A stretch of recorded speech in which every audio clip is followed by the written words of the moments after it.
it's like 2016, and it's like I was like, did anyone do any research on history before like doing this and being like, yeah, in 30 years we'll have hypergates and flying cars? yeah, right. Do me a favor. Tell me, what does that number say on the screen there for the headphones? Here, Yeah. it just says room deep core. Let's see. There we go. Gets a little gain on the phones. That's one of the reasons why it's a little low. Yeah. All right. There we go.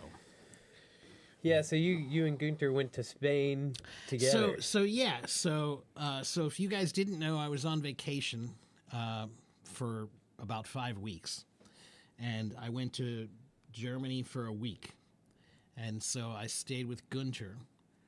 And yeah, originally when I got there, Gunther had said I could stay with him for a couple of days, and I was like, okay, well, I'll get a hotel or a hostel or whatever the other time or whatever. And I think that was because like he invited me, but his wife and his daughter didn't They wanted know to me feel at the all. feel And out yeah, process. Yeah, right. Yeah. You know, it's like this is a little weird inviting like a complete stranger into your Right. house and whatever. But within 2 days, they were completely comfortable with me, Nice. and I just stayed there the whole time. I had Nice. breakfast with them on their beautiful little breakfast table overlooking their gorgeous That was lake. where he sits when That's he right. talks yeah, with us. the Yeah, lake, yeah, the that's lake, beautiful. dude. Every yeah. morning, I'm seeing the most gorgeous lake with Yeah. swans on it and Yeah. everything. And so I stayed with Gunther, and that was awesome. You know, home cooked meals, home cooked breakfast, and everything. Yeah, that's great. His wife Heike is awesome, and his daughter Jana is great too. And Heike doesn't really speak any English, but Jana does. Yeah. And Is Gunther all self-taught English? Is that how? you know, I'm not sure. Yeah, I mean, they probably have some school, I'm yeah, sure. But I can't remember if I ever asked him that, if that ever came up. yeah. I know he used to speak or used to learn Russian. Oh, okay. Because every former Right, communist, yeah, they all yeah. insisted. Right, you know, right, He right. joined the East German Army in 1969 when he was Oh, 19. wow.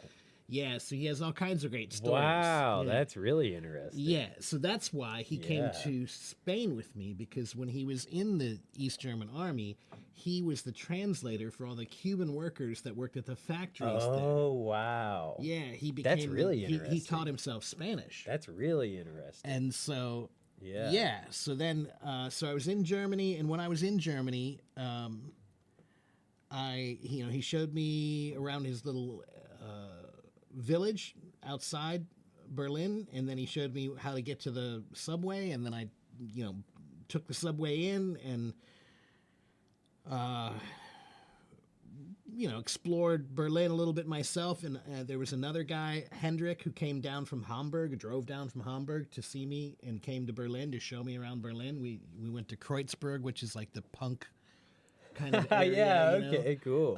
And lots of awesome graffiti. Berlin is full of like graffiti. I honestly don't like. Right. Especially here. It Well, sucks. There here. was in Covington. They had a big tag wall, and that like people all had their sections, and there was a Yeah. bunch of really good Okay, artists, well, and so there was that's a bunch different. of them that were Right. really cool. But like the majority But of the yeah, ones it around says here is just wiener. Yeah, right. Or just somebody just like writing some like, and it's Yeah. not artistic at No, all, and it's just some sort of territorial Yeah. pissing on the corner kind of a thing, you know.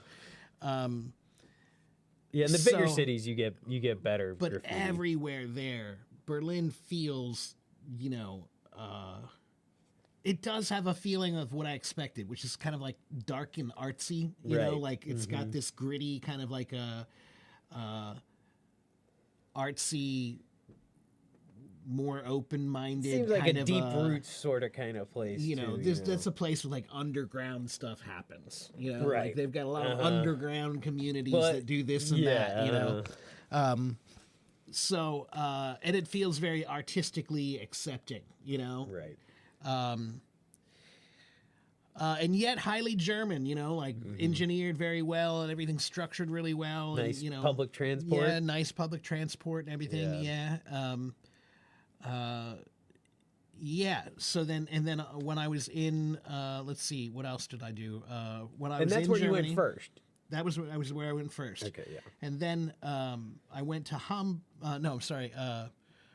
I went to Dresden Oh, wow, for one yeah. day, and another guy from Dresden, Ron, came out to meet me. Okay. Oh, yeah, Ron. Yeah.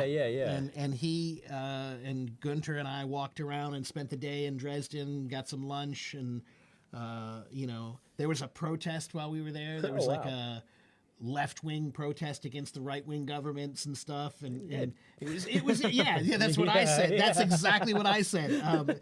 Gunter and Ron weren't quite so you know, I guess, you know, I think that everybody, wherever you live, your own view of what you think the radicalism is different. Oh, than, it changes based on the spectrum of your country. Right, you know? right. So I think they have a view that it's a bit too radical or whatever. Right. But you know, I told them pretty much that. I said, like, you know, look, I'm pretty left. Yeah, you know? well, So, and that's just how society moves through conflict. It doesn't.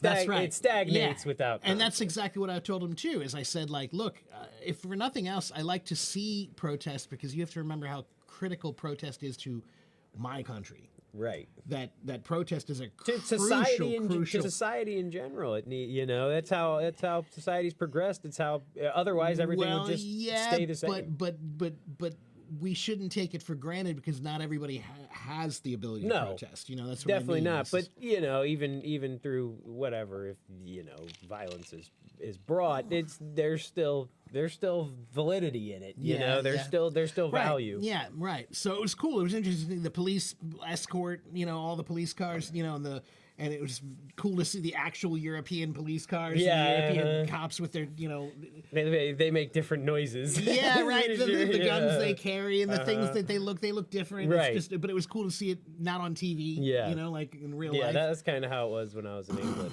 When I remember seeing the police there. They didn't have And guns. Dresden is amazing. It's this beautiful city that, you know, 50% of it got destroyed Right. during World War II. Yeah. And so to see the buildings that were original that still survived and the ones that got rebuilt. There's a famous church. I can't remember the name of the church. Yeah, Dresden was bombed to the ground. But they rebuilt this entire church, and it's cool to see because, like, you can see some of the bricks are dark and black, Burnt from the bombs. and some Yeah. of them are white and clean. Yeah, and like they that's had the replacements. right? Yeah, and it's really interesting to see that. That is really wild. And then the architecture, you know, like the European architecture is just so cool because it's so different than anything Yeah. you see here. You know.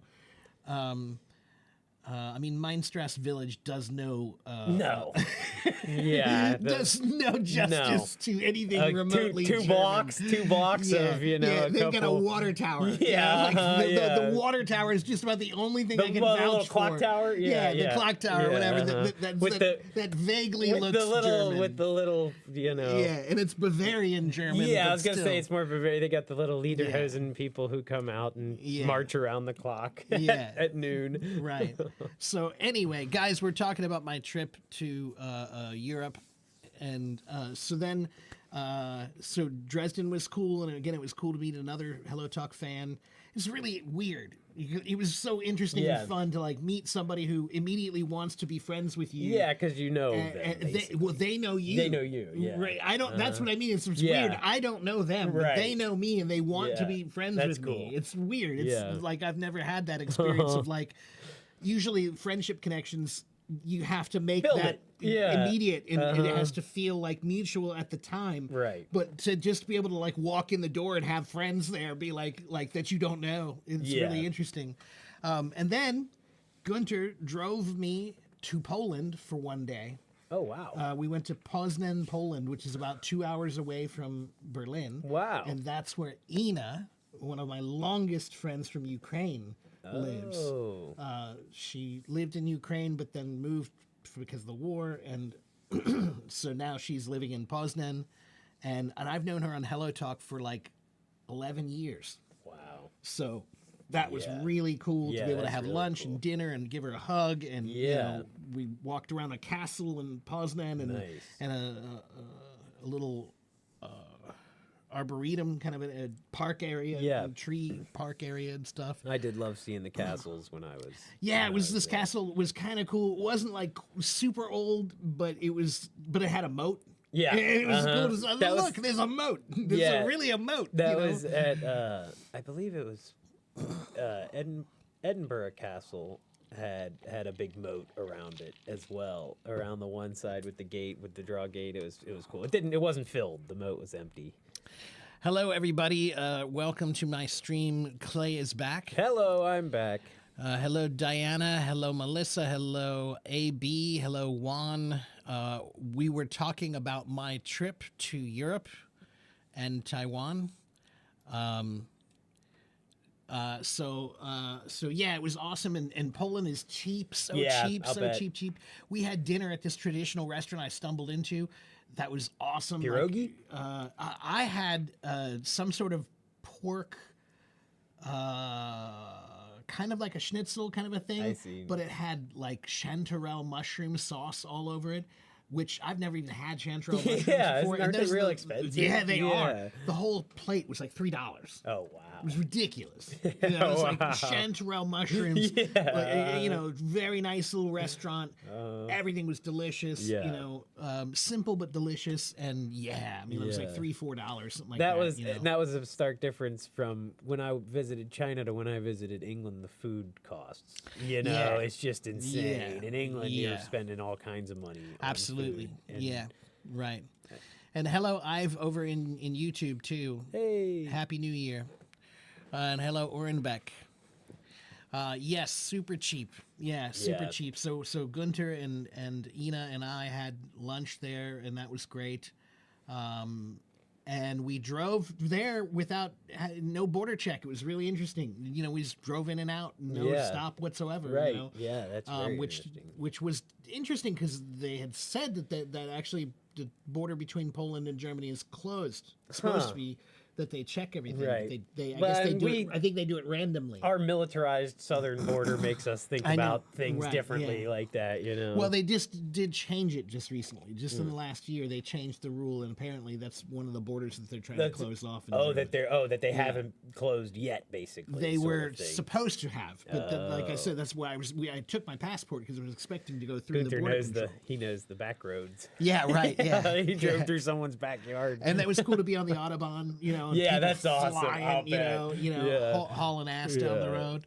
And they- and you know- sometimes dangerously. And the so, way you know. that they build their highways is, we were talking about this earlier before we were talking about city infrastructure before we started the stream, but the way that they do their highway systems is they have these huge blocks of concrete that they put in for it, and they're like 8 feet deep, and they put it in for the road so that they last way longer than our roads. You know, it's just a pavement over top of it, and then if something happens, they pull the whole block out and put another one in. And that way their roads last way longer Interesting. than our roads do, because our roads don't have a foundation. Right, like right. Yeah. that. They just crack and Which is why the Roman roads lasted so long. exactly Too. Foundation. And right. yeah, there are Roman roads that are in better condition than the Yeah. roads by my house. Right. you know? Yeah. Just recently, I drove to my favorite little taco place in Norwood, and on the way there, used to be like the worst roads in Cincinnati. Yeah. And it's Yeah. like, what is this, man? Like, how are you even calling this a road Yeah. anymore? You You've know? bombed But this they, out. They just replaced it. They just fixed it Nice. all. It's amazing. That's It's good. like, is this Norwood? This isn't even Yeah. Norwood. It doesn't feel like Norwood Yeah. anymore if you're not, There's- bouncing yeah. through. Like, How do I as you're know where I driving. am? Yeah, exactly. Yeah. So This doesn't look right. Oh, it's because I'm not shaking. yeah, that's why. right. Yeah, the bolts on my car aren't falling off.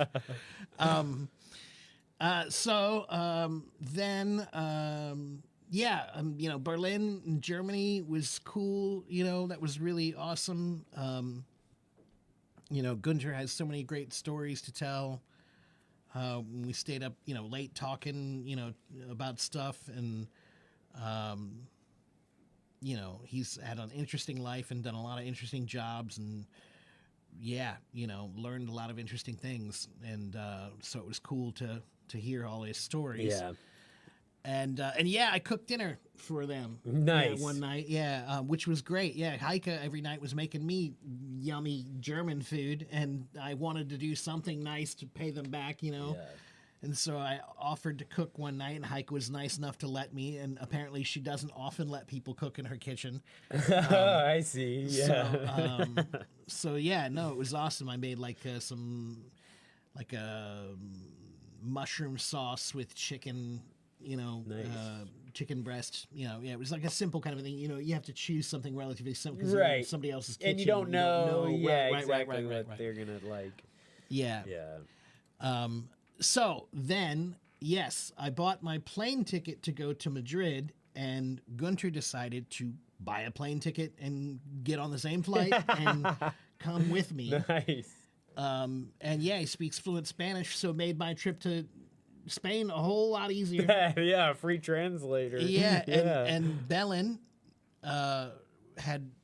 was so generous that she rented us an apartment in downtown Madrid, Oh my gosh. 5-6 blocks away from the Prado Museum, Oh right across my the street from gosh. Retiro Park, which is like Wow. the that's their Central Park kind Yeah. of a thing. Holy crap. We opened the door, it's like a basement apartment, and when we came out in the morning, there's a cafe like right next door, literally. Yeah. Amazing cafe. I mean, every morning we're having breakfast there. And again, Spain, Germany wasn't super cheap. Spain was not too bad, though. There Yeah. were plenty of places that were so Reasonable. much cheaper Yeah. than America. And this cafe was one of them. Yeah. The coffee and the breakfast was some of the best I've ever had. Yeah. And it was cheap and simple. And, it's like Spanish ham with eggs and cheese. It was just, Yeah. oh my Yeah. God, so good. And the coffee was so good, and croissants with jam, and Yeah. oh, That sounds God. delicious. We ate there every morning. It was just like the perfect little cafe, Yeah. perfect little atmosphere. That is, and right next to it. Right Yeah. next to it, literally. You open the door and it's right there. Yeah. That's awesome. And yeah, I went to the Prado Museum twice, which you kind of have to because it's so Right. big. And the first time I was there was on a Saturday, and it was so crowded, and I was there for like 2 hours, and it was terrible, to be honest with you, Right. because there was too many tours, Right. too many museum tours, Yeah. and it's obnoxious. Yeah, that happened at They don't care about you. right. At all. They're barging their way Right. through, and there's dozens of these tours Yeah. just barging their way through. You're trying to stand there enjoying the painting. All of a sudden, there's 100 people in front of you, Yeah. and they're talking around you, and it's like, I was lucky when I went to the Tate Modern Art Museum in London, and I was pretty lucky because there's all kinds of you got Dali and Monet and stuff in there, Yeah. and I was lucky that there weren't too many tours going on in there at the time, but when we went to the London Natural History Museum, that there was all kinds of it was a lot of school Right. tours, and there was tons of them, and they were yeah, it was over the really place. quite, to be honest, obnoxious. yeah. Yeah, I don't really think that the tours should somehow seem like they have precedence Right. over the individuals that Right. are there. Then I went there again on a weekday, and I was there for like 5.5 hours. Nice. Yeah. And even then, I still felt like I had reached my limit. I needed a break. I was done. I was like, I'm tired. I need to take a break. Right. But I could have spent another 2 hours there easily. Yeah, that's awesome. And then, yeah, Retiro Park is beautiful. We were there several times walking through it. It's huge, beautiful, right across the street from where we were staying. Lots of amazing restaurants. And Belen's restaurant, what she did not tell me was that she has one of the best restaurants in Madrid. Oh wow. Yeah. Yeah. And one of the busiest, nicest, most popular. I mean, when we were there. Wow, yeah. You undersold that, Belen. You We never had a told hard us time that. getting a table at her own restaurant. And she just sent me a picture just the other day. It didn't happen while I was there, but apparently Viggo Mortensen lives right near. Oh, wow. Aragorn. He was there at the restaurant just like a few days ago. I'll show you a picture. Oh, that's awesome. Yeah. So anyway, yeah, her husband Marius is the chef and owner, and he was awesome. Also, he was really great and made us feel very welcome. And we ate at the restaurant. I don't know what do we 3 times? I think 2 or 3 times. Nice. Yeah, and I probably only paid for about 30% of my meals while I was there. Yeah. You know, like everybody Yeah. was buying me Bellin, and everybody else was paying for everything all the Yeah. time. We went to the famous churro place. There's a place in Madrid where you go you get churros with a cup of chocolate sauce. And you dip it in the chocolate that sauce. sounds right. Yeah, it was good. It was really good. Yeah, I still am. I still prefer a cinnamon churro. Oh yeah, Yeah, it wasn't cinnamon. What is- No, oh, they're I see. just like a breaded churro that's like no Oh. cinnamon on it that you dip into the chocolate sauce. I see. Yeah, Yeah. I Yeah, think I like slightly the Mexican. different. Yeah, the- slightly different. I like the Mexican deep fried cinnamon covered, Yeah. cinnamon sugar covered one. But and then one day I was with Bellin. We stayed 1 week in that apartment, and then about a week in a hostel in her suburb, Okay. like right near her apartment. Yeah. Which is great because then like I would walk over to her apartment in the evenings and have tapas with her Nice. in her apartment and just Yeah. chill out with her and the kids Yeah. and Marius. And one night I was drinking with Marius till like 3 a.m, drinking It's a whiskey good night. and Yeah. talking about food and travel and culture Yeah. and politics and all kinds of She stuff. said we went to the mountains. Yes, we went way up into the mountains That's and cool. had lunch up there, which was crazy. I mean, it was really. That's where I had the albondigas. Oh, that was delicious. Spanish meatballs, which I'd never Oh. had before, and they were really yummy. Yeah. That was a great little place. Which they were talking about maybe buying it.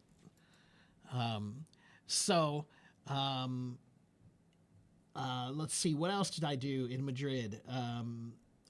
One night or one afternoon, I should say, she took us to this restaurant that's like this big open kind of patio restaurant, and this one day in the afternoon, I can't remember what day it was. I think it was on a weekend. It's like a no kids allowed, parents drinking kind of a thing, like because the parents can't go out late, Right, so they have right. this like afternoon like Yeah. sale on drinks and stuff, and no kids are allowed and stuff, and they had a live band. She got me up to play with the band. Oh, and stuff. cool. I Yeah, did that's- Johnny Be Good with the Spanish band, Nice. He used to carry his guitar. Yeah, it was Johnny fun. sang. Yeah, it was Yeah, fun. that's great. And then I took Gunter to see his first live jazz band. Oh, cool. We went to go see a live jazz band at a jazz club there in Madrid one night, and it was awesome because it was on a Saturday. And then the next day, I met the band. Of course, I go talk to them. Yeah. And the guitar player, they had 2 guitar players. One of them was from Connecticut. Oh, okay. Yeah, Yeah. and then the other one was from Colombia, and then the other 2 guys were Spanish, I see. and it was the bass players group. And the next afternoon, on Sunday afternoon, they told me there was like a bookstore that had an open jam, like a cool like jazz open jam kind of Yeah. thing. So Gunter and I went to that the next day, and that was awesome. Yeah, and it was that is fun. cool. And then I got to play with that band. Played at the open jam for a few songs. And that was right near a really awesome open market. What was the name of that market, Bellin, that Gunter and I went to? That open market, really big one. Rastro, that's it. Yeah, Rastro Market. Yeah, yeah. And it was awesome, like crowded open market with Yeah. stuff cheap on the street, Oh, yeah. coats and scarves and hats. Like and she said, old stuff, kind of thrift sort of. Yeah, it's kind of a thrift store. Right, Yeah. right. A giant Yeah. open thrift. Yeah, yeah. I mean, store, a bit of More- menagerie of yeah, like yeah. different things, So, yeah, and that was cool. Like there was a street band there playing. I think they were from Colombia or somewhere in South America. They were cool. They were That is playing on the cool. street, and the food unbelievable. I mean, I gained a ton of weight. Yeah. There's no getting around that. I Yeah, gained you a went bunch from of weight. that straight into the holidays. Right. Yeah. Oh, yeah. I mean, like, I hurt myself this year. I've done similar activities. You know, I wasn't going to not eat food on my vacation, you know. And so, yeah, in Germany, I ate a bunch of food. Everywhere I went, people are shoving food in my face. And, you know, it's disrespectful not to eat it. Yeah. And yeah, I'm trying to make sure I go back for seconds, and sometimes I shouldn't, you know. Yeah. Oh, that reminds me. There was one day when I was in Berlin, and I went to some museums by myself. I went to the Berlin Wall Museum, and I went to this musical instrument museum. That was cool. That is cool. And then after the museum, the musical instrument museum, I went to get some lunch, and I was looking around on my maps, find some place to do some other traditional German place. Yeah. I went to this place that was totally empty, completely empty. When I walked in, I was like, it's not a great sign. Right. Usually, but I decided, screw it, I don't feel like walking around looking for any place, so let's just eat here. So I got a table at this place, and about 5 minutes later, a couple walks in, and they seat him right next to me at this table, and they're speaking English, and I was like, oh, okay. And they saw what I was eating, and they were asking about it, and I was telling them about what I ordered, and then we started talking. They're English teachers. Oh, yeah. And they're on vacation. One is from England, and one is from New Zealand, if I remember right. So it's a similar situation to what you were doing. And so we were talking for a little bit about, you know, all of that and whatever, and then 5-10 minutes later, the table next to me on the other side gets seated with 4 Asians. And they're looking at the German menu, and this menu was a little confusing, like where the English was and how to understand, like what was confusing or whatever. And I happened to hear them speaking Chinese and looking at the menu and looking a little confused and trying to figure it out. So I spoke Chinese to them and asked them if they needed any help. And I asked them, you know, I told them, if you need any help, I speak Chinese. I can, you know, and here's the English here and whatever. And then I asked, where are you from in Chinese?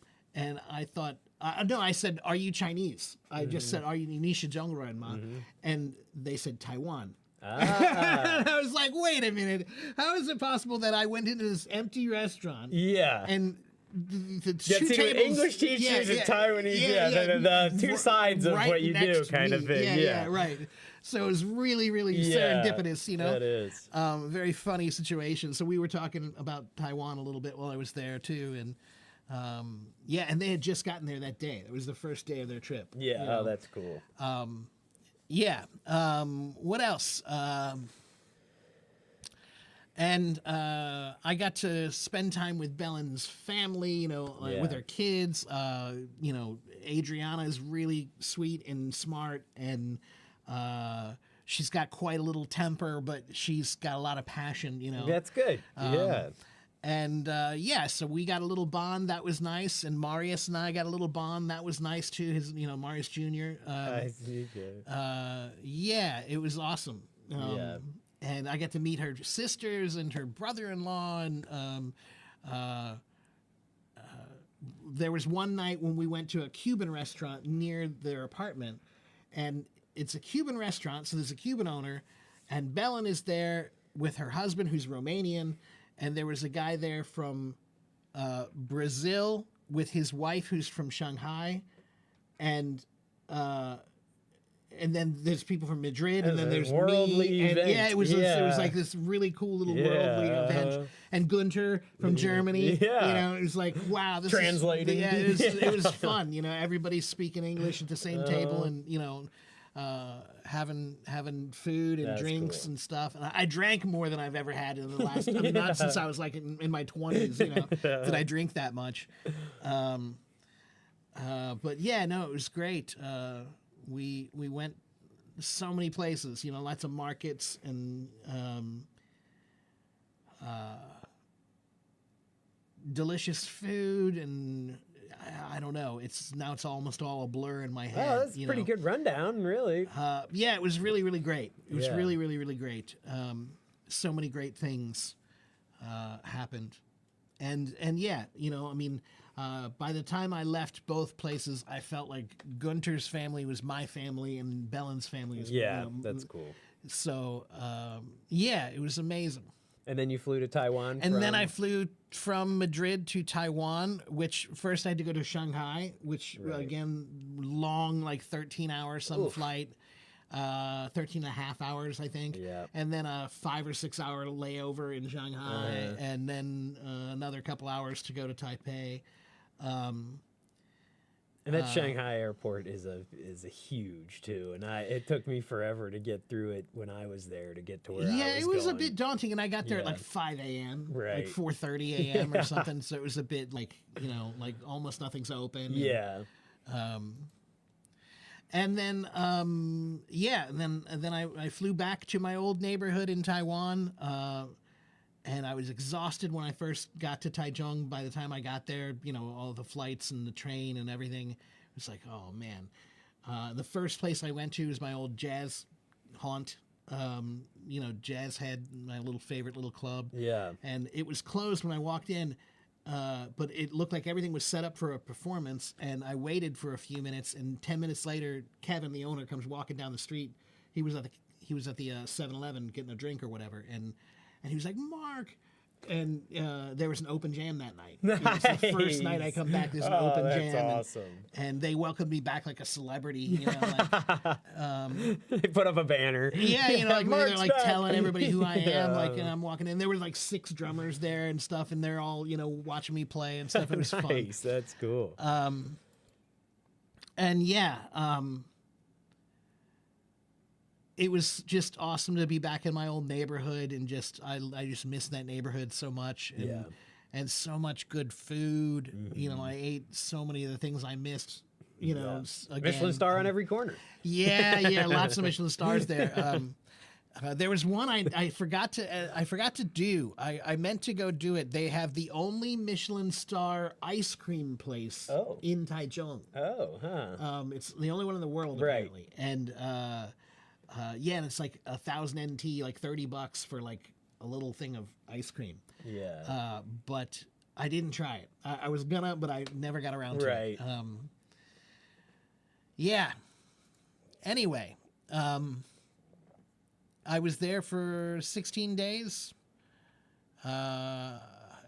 One night I went up to Taipei to hang out with my drummer friend Takeshi, who's a Japanese drummer who lives in Taipei, and we had some delicious sushi, and then went to and again, even in Taiwan, like everybody, all my friends are buying my meals. Right. Like, everywhere I go, people are buying my meals. What's the word for treating you? Is it shini? I can't. Oh, I don't know. Yeah, there's a phrase for let me treat you. Yeah. I don't remember. They'll pay for it.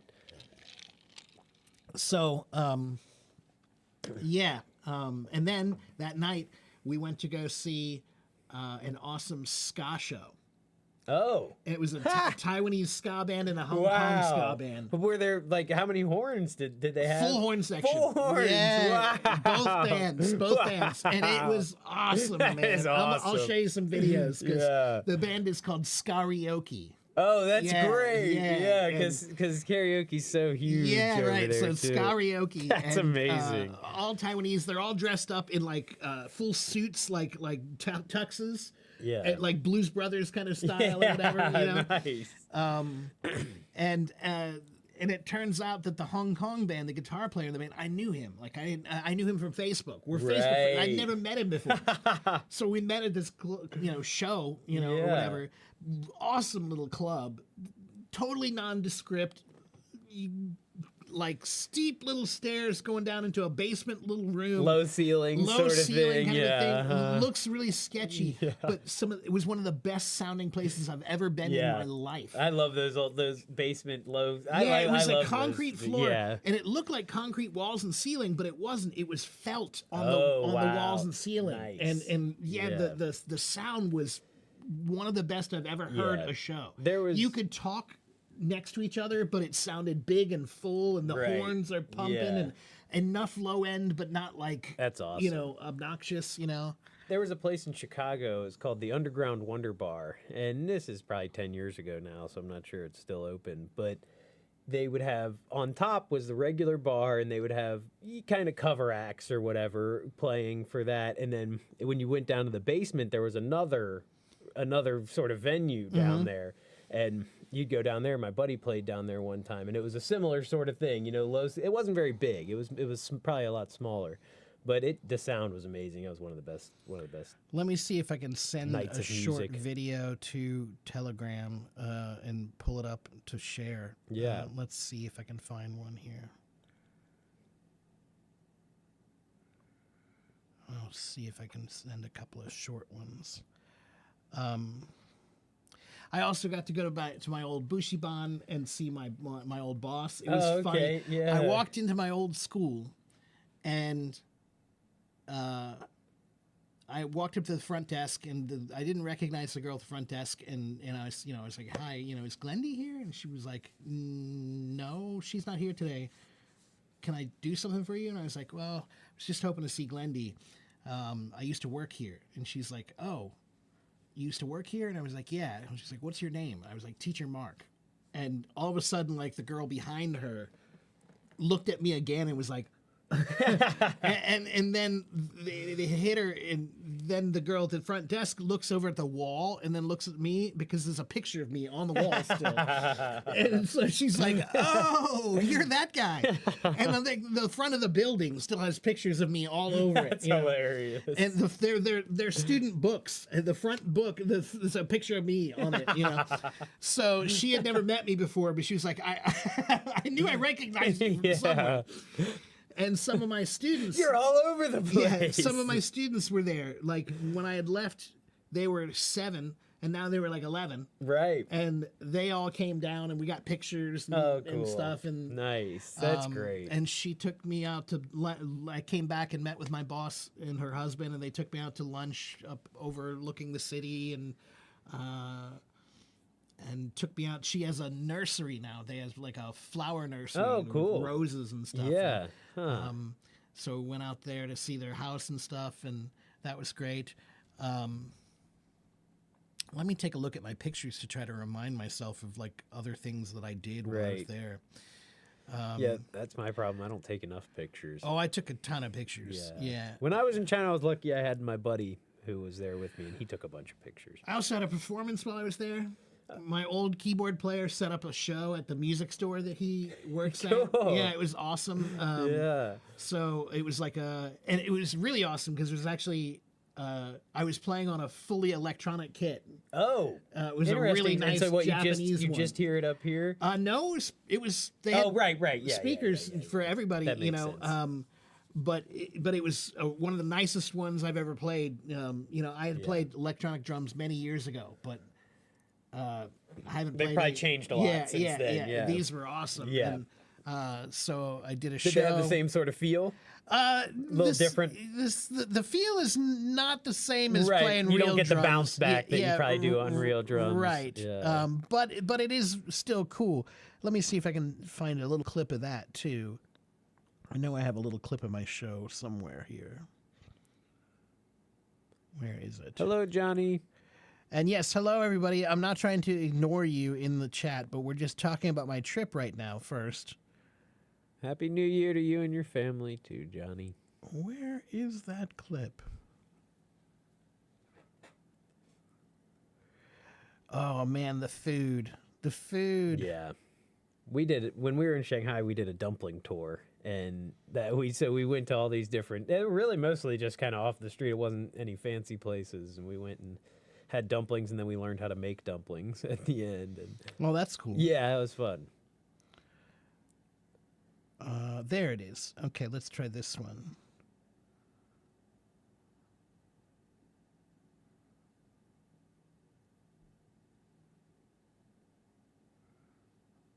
Send to Telegram. Where is Telegram?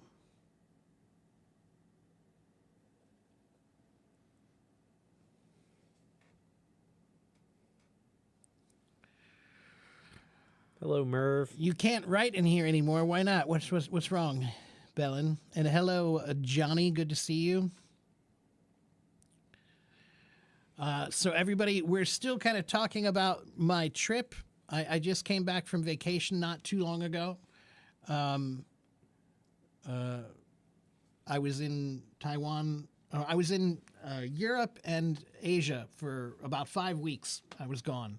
And then I got sick, like I said, for another week and a half. I was dead sick. Half of it was just exhaustion from traveling. Yeah. My trip back was 36 or 37 hours. Yeah, and with the jet lag and the time difference, it will throw your whole and body coming off. back is always worse. Than going over. So let's see. Is this still up? What are my plans for New Year's? I don't really have plans for New Year's. I don't really do anything for New Year's anymore. Yeah, me neither. I used to many years ago. Maybe my friends would have a party. We would get together and have some food and drinks and listen to some music. That was about it. And count down to midnight. That's the extent of New Year's in America for the most part. Yeah, and I haven't done a lot in a few years, but some of my old friend, he's getting a lot of people down at their farm. At their they've got a bunch of land in Dry Ridge. And they're probably gonna have a big party down there, so I may go down there and check it out. I haven't seen him in a long time. He's a good childhood friend of mine. So my performance was really fun. Yeah. And it was great to see all my old musician friends too. That was the nice thing about living there was that I had two groups of friends. I had my expat teacher friends. Yeah. From many different countries. Yeah. And then I had my musician friends, which were, I'd say, about 70% Taiwanese and 30% other. Right. Western or other. Right. And that was great. Yeah. It was really cool to hang out with people again. And it's awesome that you get to play quite a bit. Really. Yeah, overall. I did. I really did. That's cool. In almost every place. Yeah. In Taiwan, I got to play a few times. Yeah. And the show that I did was sold out, and then I got paid. Oh, nice! I wasn't even expecting to get paid, but I got $100. That's great. It was awesome. Yeah. Yes, I am a musician. I am a drummer. Yes, I had a lot of fun.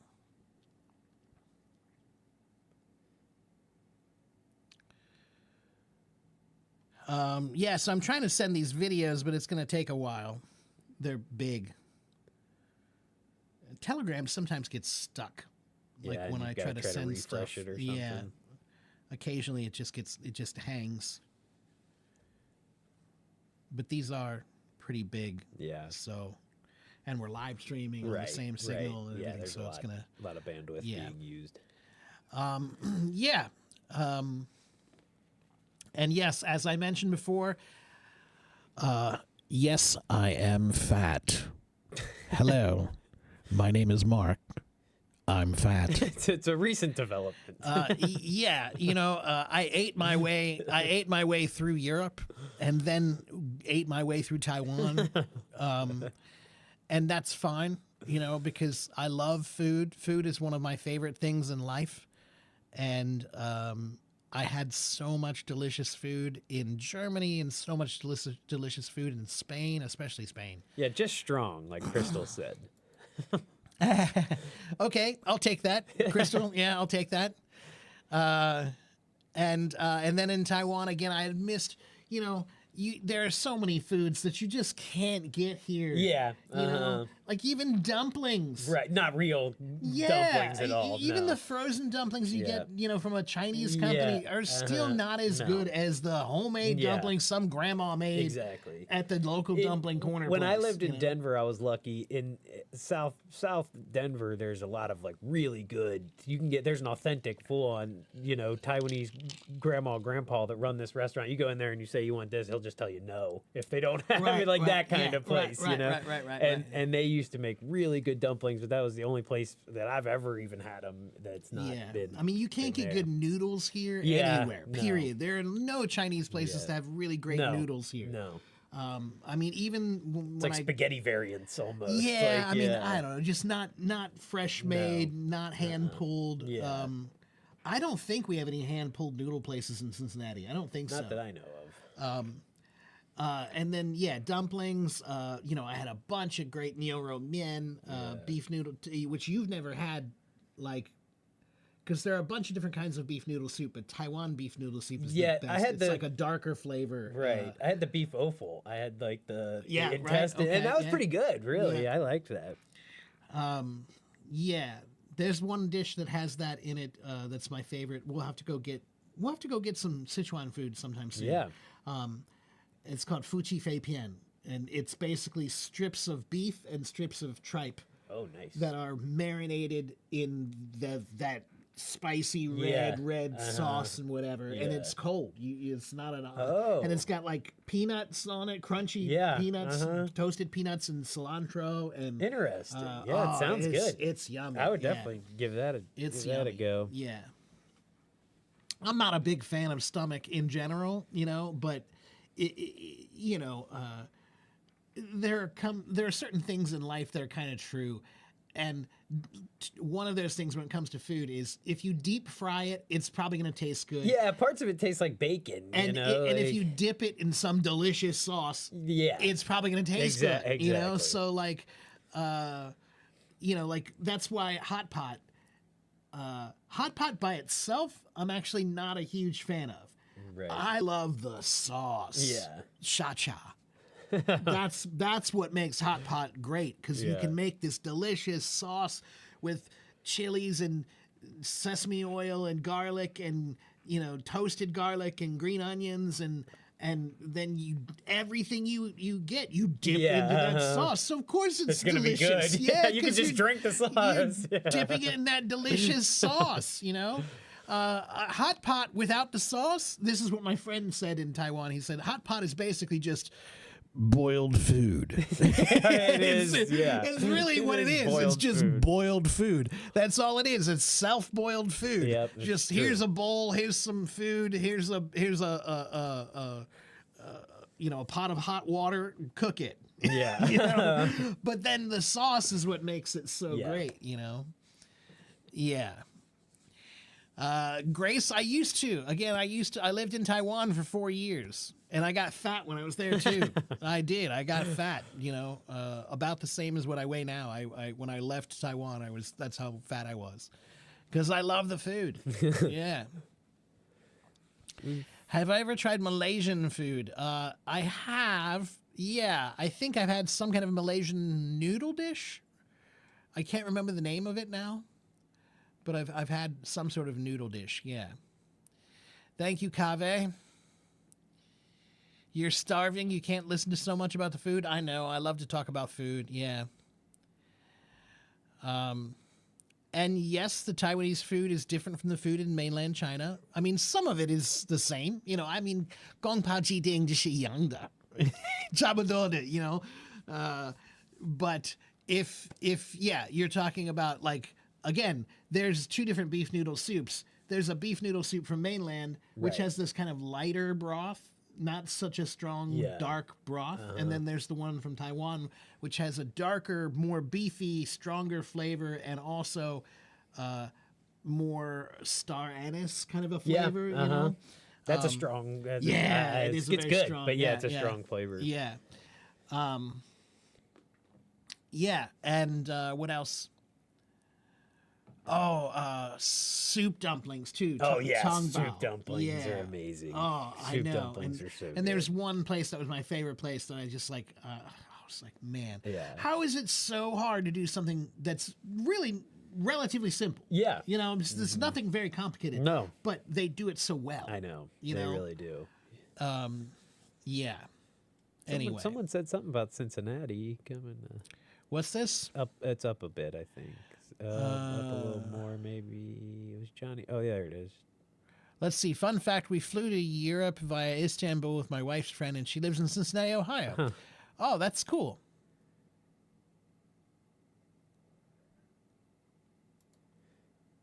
That is cool. Well, thank you for Yeah, I that, just saw Johnny. that. That's cool. Oh, there was. I don't want to talk about politics, but there was one really, really funny thing that happened while I was in Spain. One morning, one of the last mornings I'm in Madrid, Gunter and I are having breakfast at the cafe.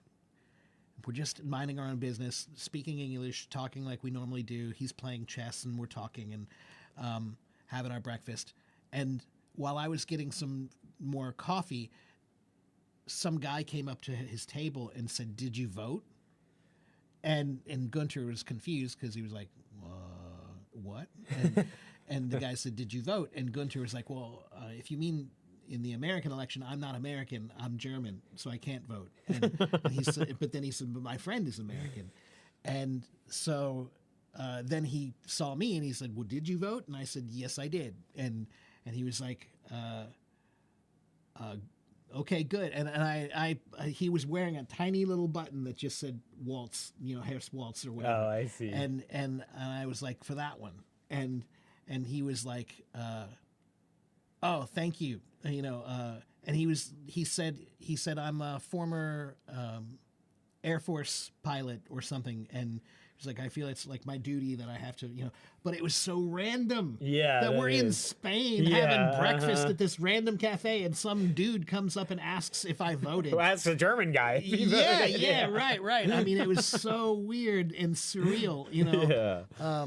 Yeah. Anyway. And now everybody knows who I voted for. Okay.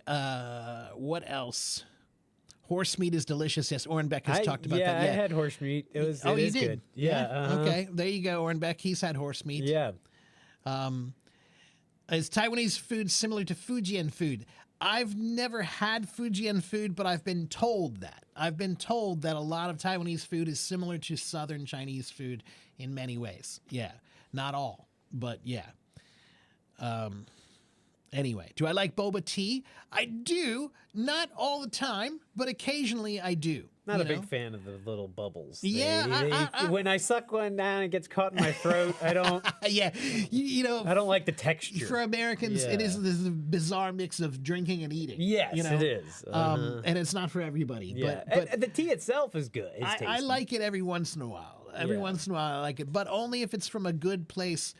Like we have boba tea here in America, but it's terrible. Right. Like everywhere you go, they use the powder to make the it syrups. the instant powders or Yeah. instant syrups or something. It's not good, and but it's okay. It's not bad. I'm not a huge fan, but I would get one every once in a while. I had a few while I was in Taiwan. Okay, what else? I'm trying to keep up with comments.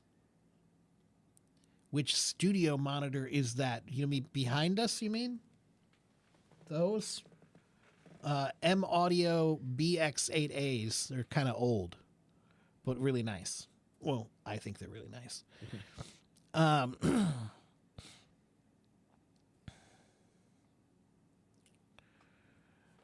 Okay.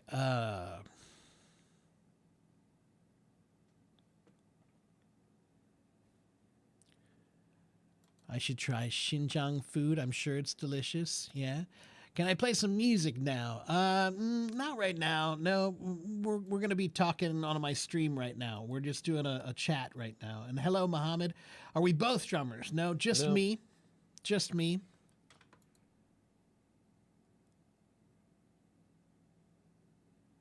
I should try nasi lemak. Yeah, I cannot remember the name of the Malaysian dish that I had. But yeah, I had some sort of a Malaysian noodle dish.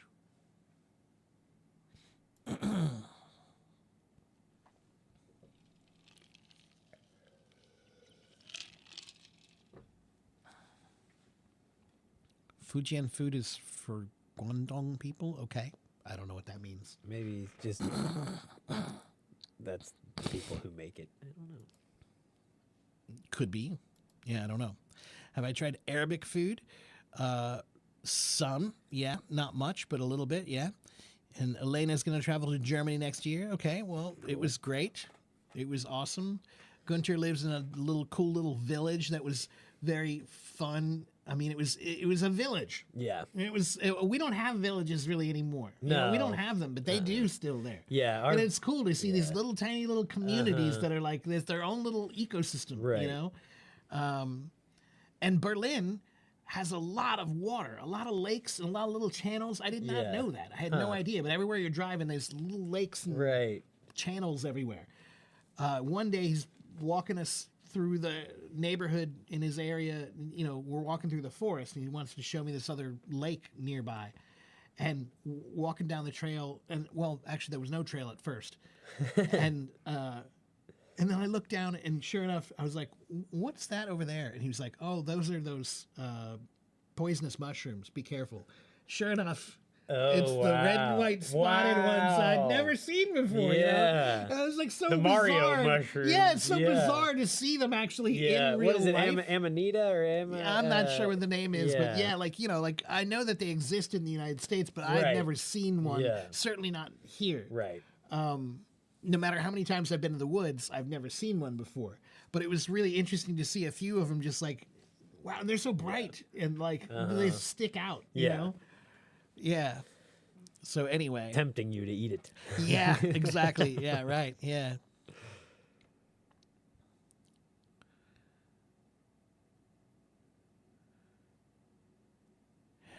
Boluobao pineapple bread. Oh yeah. Bolo. Sounds good.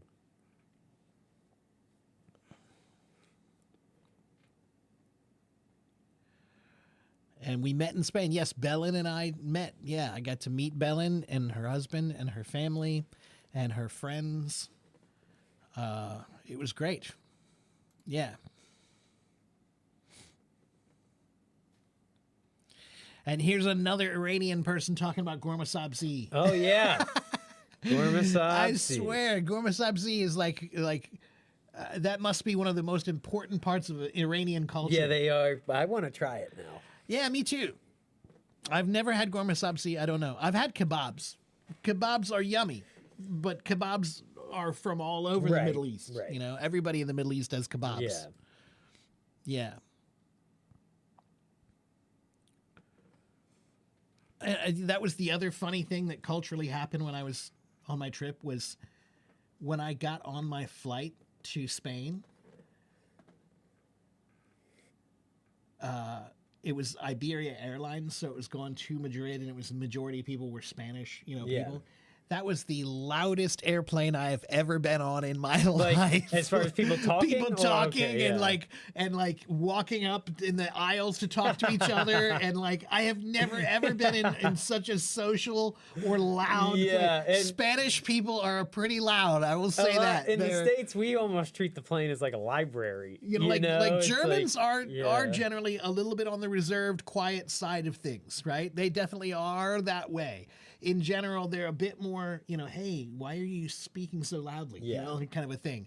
Not so emotionally loud in general, but Spanish people are very passionate, very loud. There was one day I was walking through her suburb like mall area, outdoor mall area, and one day I was walking through there in the middle of the afternoon, and I heard somebody yelling, and I thought, oh man, this sounds like somebody's mad, like they're in an argument, they're yelling at somebody or whatever. And I'm walking down the street, you know, towards that way, and eventually I reach this like area where there's an open parking lot. There's a guy in the parking lot on the phone, and he's just on a call. He's just on a call.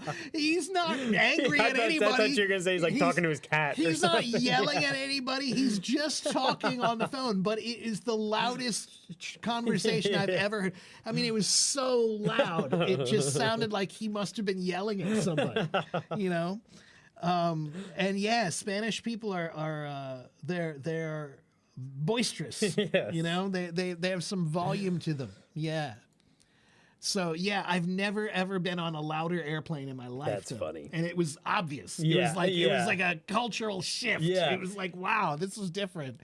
Usually airplanes are so, you know, Yeah. be quiet, Sit keep to your down, space, get you your know. book. Right, Yeah, yeah. Be quiet until the plane ride is over. Right, You know, but not on this one. No. They're like, we're Spanish. We're going to Spain. We're gonna be Spanish. Yeah. It was funny. Yeah. Very funny. Are you loud, Belen? No, you're not loud. You are passionate. You're emotional. You know? Yeah. You're not loud. No. But yes, but I think that my voice is also loud. Yeah. I'm a loud talker, right? And so I felt more comfortable in Spain Right. because, like, Yeah. everybody's a loud talker in Spain. There are no quiet little people in Spain. Yeah. Chinese are loud too. When I flew Air Canada from Vancouver to Beijing, and it was mostly Chinese people, and that flight didn't seem No, overly loud. I don't think I would say Chinese people are loud in general. Maybe they just get in large crowds, and that becomes loud. I think Yeah. there's only one difference. I think that in crowds, sometimes Asian people or Chinese people, sometimes because of the way Asia is in a crowd. So, for example, like in Taiwan, if you're in a really crowded train, for example, there are some times when people are a little bit loud and obnoxious and they're not really paying attention to what, like maybe they're watching TV on Right. their phone and they're not using their earphones. And it's Right. pretty loud and they're right I saw there. a Chinese PSA you know. about that. It was like Right, about right, not right, listening to your right, thing right, on the right, right. elevator and stuff like that. Yeah. Right. So there are so what I'm saying is because they live in such a close proximity to each other Yeah. and they're constantly around each other that way, I think that there's a little more like, hey, Interplay whatever, sort of thing, yeah. like they just let it go, Yeah. like whatever, hey, no big They're deal. used to it, sort of thing. Yeah, and they're also not a culture that wants to confront people. Yeah. Right. So if there is somebody who's listening to their music loudly on the bus, the chances of somebody telling them to stop is very low. Right. Right. Like on a German train, if somebody's listening to their music really loudly, somebody will probably tell Multiple them, hey, people. Yeah. and yeah. So anyway, so I don't think I would say Chinese people are loud in general. I think it just depends on what environment they're in. Context, yeah. In the context. Yeah, right. So no, I don't know. Indians are smart. Well, some of them, sure, but there are billions of you, so it's a little bit, it's kind of like when people talk about what Americans are like, you have to remember that there are how many, 300 million Americans or whatever, Yeah, it's 320, like 400. whatever. And then on top of that, our country is basically big enough that it's many countries, right? So it's weird to talk about Americans like they're all the same because the fact is that somebody from Ohio is going to be pretty different than somebody from Texas, or could be, I should say, could be pretty different from somebody from Texas. Or they could be the same. Yeah. Yes, but there are, like, what I mean is like in Europe, if you drive 5 hours in Europe, you'll be someplace Right. where they'll have a different language Right, and different right. culture and different food and everything. And in America, It's like China too, with if the- you're in the Northeast, then that's exactly how it is. Yeah, You could drive 5 hours and now there's a completely different culture than where you were before. Right. On the other hand, if you're in Texas, 5 hours is nothing, and you're still probably in in Texas. Texas, yeah. Right. Yeah. So it depends on where you are in the United States, but they're just, it's not a homogenous one kind of a thing. There's many different kinds of Americans. Yeah, which is true for every country. But anyway. Okay, what about driving in downtown Madrid or Berlin? Did I find any differences? Madrid is crazier, the driving. The streets are even smaller. They're like alleys. Right. Like tiny little alleys that with was when people I was trying to in park there. It's like, Beijing. what are you doing? The hutongs in Beijing, where, like, our taxi Yeah. driver got out of the car, moved someone's bike, Right, to like be able to- motorcycle, so Right, that he could yeah, get through. Right, yeah, right. yeah, because Yeah, they weren't built for cars; they were built Yeah. for people to walk in. Berlin driving wasn't that bad. I didn't really notice anything in Berlin per se. But no, it was in Madrid where the traffic is bad and the streets are crazy Yeah. and Belen is quite the driver. Nice. Yeah. it's getting about my time. Oh yeah, how gotta about head to that? work. Wow, it's already Yeah. 10:30. Jeez, that went quick. That was quick. Did any of my videos pop up? Let me see if any of no, nothing came through yet. See, it's still hung up. yeah, it's still see, that means it's frozen. Later on, if you think about it, send them to just me. Yeah, my phone. yeah, I'll- sure, I'll yeah, watch yeah, 'em. yeah. But we'll see if we can. I'll see if I can send some to my Telegram account for next time. Cool. And we can. Are we can you watch what? those. Are you doing anything Wednesday on New Year's Day, or are you taking it off? I hadn't planned on it. Yeah, that's okay. And I mean, I hadn't planned on taking it off. Oh, mean, I see. New Year's is not Yeah, really a thing yeah. for me, you know. Like, Uh-huh. so I'm sure I'll probably do a stream still. okay, I'm So not it's up sure if to I'll you. be able to be. I'll let you know Yeah. because I'm not sure if I'm going down to Dry Ridge. If I am, then I probably won't be able to make it in the Yeah. morning. But Okay. if I'm Yeah. not, then I definitely will be here. And either way, Yeah, I mean, I'm not doing anything. I'm so- thinking Wednesdays and Fridays if you'd have me back. Sure. On those, if you're still, if the Yeah. schedule's still the same, then. Yeah, I'm still trying to work out and, what my New Year's schedule is going to be. And now we can, it's going to be at least Monday, Wednesday, Friday. But, Okay. But I'm trying to decide. I might start doing every day, but only 1 hour. I see. I tried doing a few only 1 hours earlier. Yeah. I'm not real happy doing only 1 hour because You gotta cut it off, takes, sort of. and it takes 30 minutes To get people in. even in the door, right? So for the first 30 minutes, there's only 10 people there, Right. you know. So sometimes I think those 3-hour ones that I do are actually not that bad because Right. that's how long it takes. And you're to gaining actually a bigger get audience, a too, yeah. decent number of people. Yeah. All right, everybody. yeah. I'm happy to be back, and I'll be back again. Good to see everybody, and good to hear about your trip, man. That was yeah, fun. yeah. Thank you for letting me actually tell about my trip No, because that's it's been cool. the whole time I've not talked about it. Yeah. All right, I'll be back in just a second, everybody.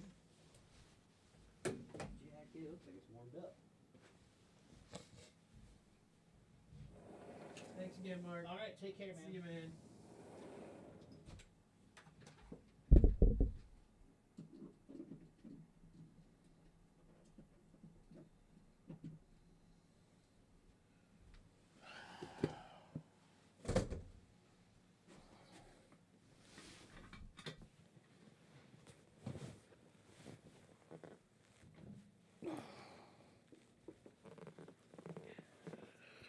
All right, I'm back. Okay, now we've spent most of the time with me just talking about my trip. So we can spend the rest of the time with me answering questions. So if you guys have questions or want to talk, if you want to talk to me, raise your hand. It would be nice if you have something to talk about.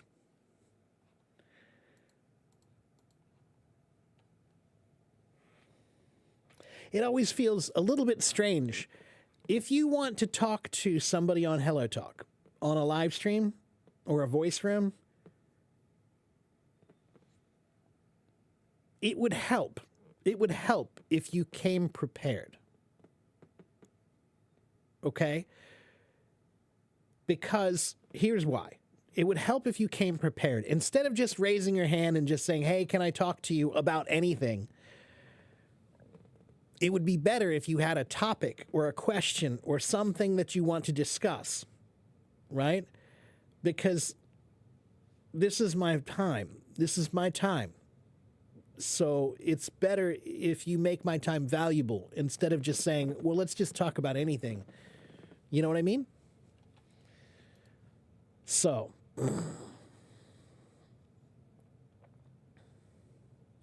can you type Chinese in my room? 你可以，可是为什么你要写中文?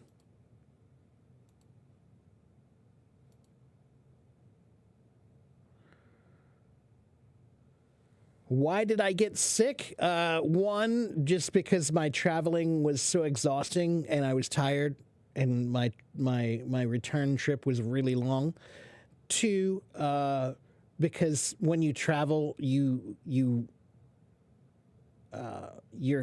close to a lot of people, right? On a plane and in the airports, you're near a lot of people who might be sick. So I'm sure I was near somebody who was sick, and then I was exhausted and tired, and so I got sick.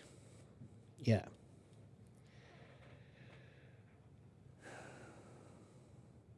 Nice to see you cut your hair when it was long. You look like Mao. It's still kind of long. I did cut it, though. But I wasn't looking for the Mao cut.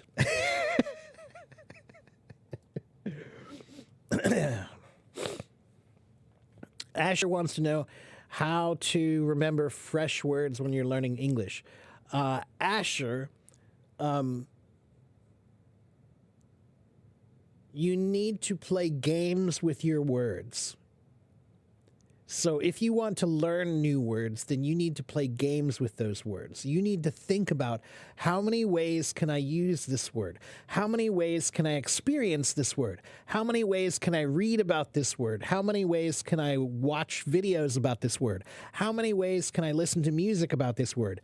How many ways can I experience this word? Okay? If you're forgetting the words, it's because you're not making yourself familiar with them. You don't have enough time. Words are like people. This is how words are. If you see me in the street and you walk by me and you don't know me and you just see me, are you going to remember me the next day or the week after or 2 weeks after or next year? You're not going to remember me. All you did was walk by me and see me. If you walk by me and see me and wave, will you remember? Probably not, but maybe a little bit longer. If you walk by me, wave, walk up to me and introduce yourself and say hello, will I remember you? Probably. If you walk up to me, introduce yourself, say hello, and have a conversation with me, or lunch with me, will I remember you? Definitely I will. So, if you want to remember words, you need to spend time with them. You need to have lunch with your words. Okay? Engage with your words. If you engage with your words, you'll remember them. Just like if you engage with people, you will remember them. Okay?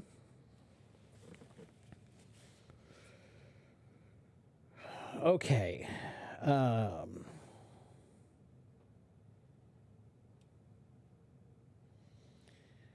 Hello, Mook.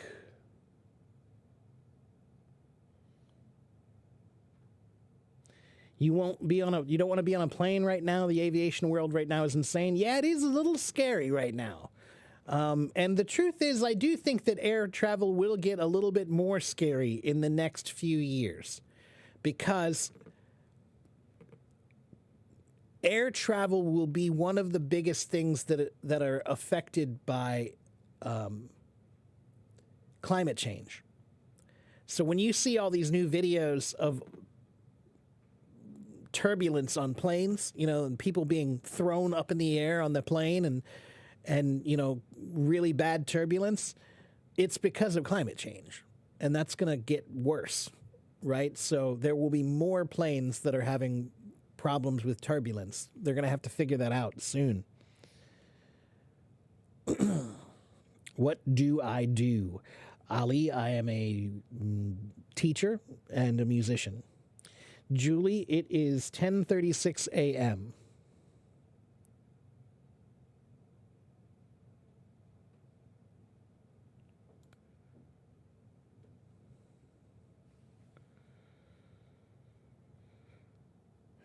Yes, make friends with your words.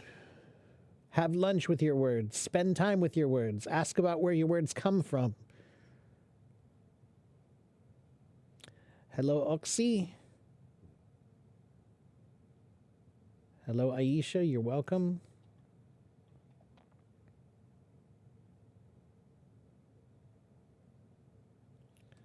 Hello, Rita. Hello, Adele. Hello, Anu. Thank you for the gifts, everyone. Time is very important for learning or practicing English, Mook says. You're right. If you want to learn a language, you must spend a lot of time. But there is a trick. There's a secret to learning when you're an adult. Okay? Especially learning a language. if you want to study science or history, sometimes that's difficult because you need to spend time focused on that topic. You have to spend time focused on science to study science. You have to spend time focused on history to study history. But language is an interesting thing. Language gives you the ability to talk about anything, right? So language has no specific topic. All topics are in language. So what that means is you can make learning a language part of your lifestyle. So all you need to do is make using English part of your daily lifestyle, and then you'll practice more. You'll get a lot more practice. Okay? So part of the problem is that you guys need to understand that there are two different ways to study. One is focused study, focused practice. Okay? That is good. Focused practice is a good thing and you should do it. But the other way to practice is to integrate learning into your lifestyle, to make learning part of your, I won't say unconscious, but I'll just say your common life, right? So if you want to practice English by cooking dinner. Cook dinner just like you do every day, but think about it in English. Okay? Make breakfast just like you do every day, but think about it in English. Watch a TV show or a movie just like you do every night, but think about it in English. Go to the store and go shopping just like you always do, but think about it in English. If you do that, then you can practice a lot. Okay? So if you make learning part of your lifestyle, then you will learn. If the only thing that you do for studying is focused study, then you probably won't get enough practice. Okay? Because we're adults now. We don't have, time to dedicate that way anymore. When we're younger, when we're in our, 18, 19, 20, 21, you have time. You can dedicate your time to focused study. You can study for 6 hours every day or 8 hours every day if you want to. But when you're in your 30s or 40s, you can't do that. You don't have 8 hours to give to studying something, but you can still study for 8 hours. You just have to try to make your life become your studies. Got it? You can't see the comments. Uh-oh.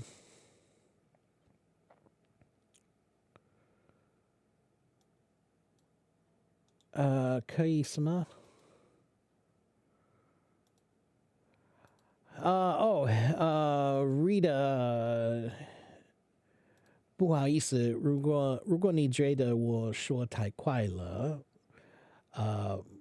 我觉得有时候我说太快了，没关系，你可以试试看听我说什么。有时候你可以听得懂我说什么，有时候你听不懂，没关系啊，加油，试试看。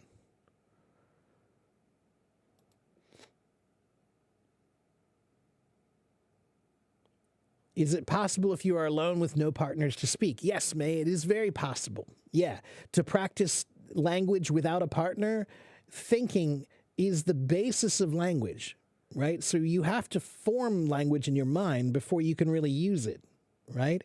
So, is it better to practice with people? Sure.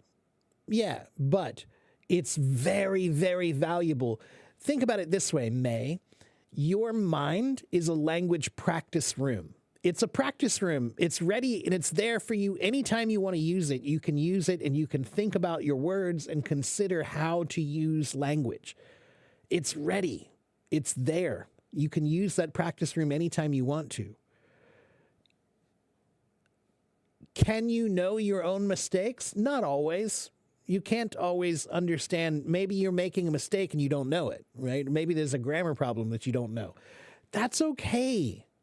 Language shouldn't be limited by grammar like roadblocks.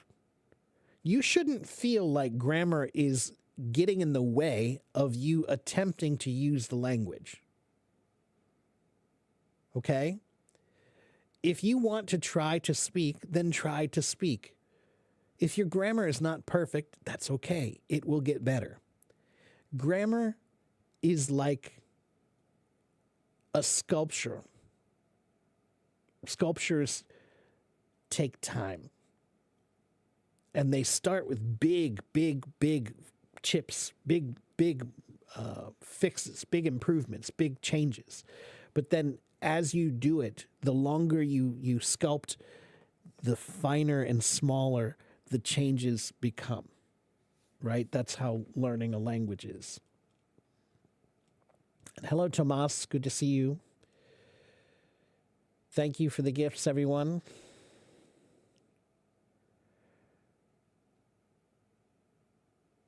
Carlos says, reading a book in English has been very helpful. Yeah, reading is a really important part of language learning, especially vocabulary. But it's also a great way to see grammar. Yeah, reading is great. Did I have breakfast today? I did not. I skipped breakfast today. I just had coffee.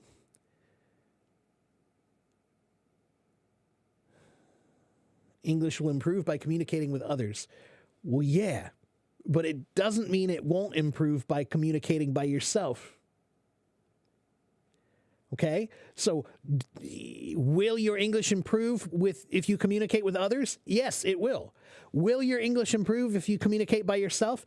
Yes, it will. Okay?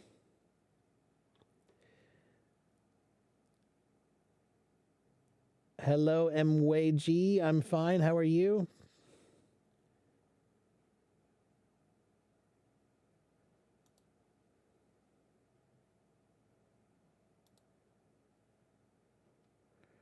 You haven't figured out how to ask me a question yet. Okay. That's okay. Man man xiang.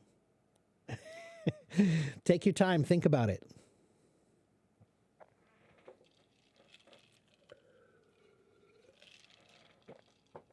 How can I say what? I'm venerable? Well, thank you. That's a good word. Venerable. What about memorizing words? Hello says, what about memorizing words? I haven't said this for a long time. When people ask me about memorizing words, I always have the same reply. So let me tell you about memorizing words. If you want to know what is my advice about memorizing words.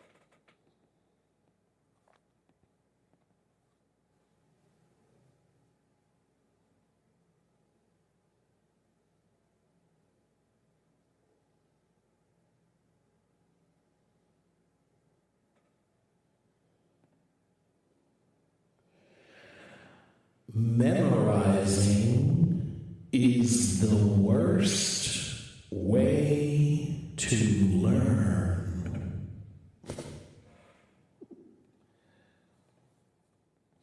Memorizing is the worst way to learn. Don't memorize. Memorizing is just you being lazy. You think you're being efficient, but you're not. You're just being lazy.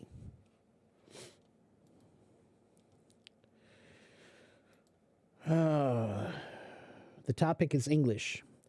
Juan says, okay, well, good luck with that, Juan. Nobody's having breakfast in Christmas time? Yeah, that's because we ate so much other food. Well, good night, Vina. Come back and see me again another time. You're welcome, Asher. Is it okay to watch movies with English subtitles? Of course it is. Yeah.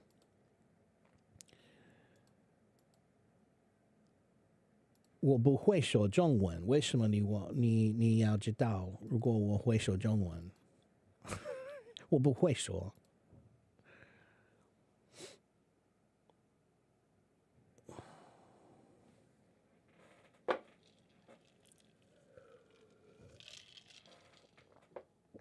Yeah, memorizing is just not a good way to learn because it's boring. Memorizing is boring. Your brain doesn't like boring. Your brain likes interesting. Your brain likes creative, right? Your brain likes to be intrigued. But memorizing is not intriguing. It's not interesting. It's not fun. It's boring. So that's why your brain forgets it. Okay? It doesn't engage your brain enough. It doesn't make your brain wake up. It puts your brain to sleep. That's why memorizing is bad. Okay? Memorizing is only okay if that's step one, right? If you have a process of 10 steps, right? Like you have 10 steps of how you learn vocabulary, and step one is memorizing, okay, fine. Then you can use memorizing. But that's not what you guys do. Most of you, memorizing is the only thing you do. Most of you, that's the only way that you learn, by memorizing. That's the only way you try to learn new information. That won't work. Okay? If it's step one in a longer process, okay. If it's not, then it won't work. Okay?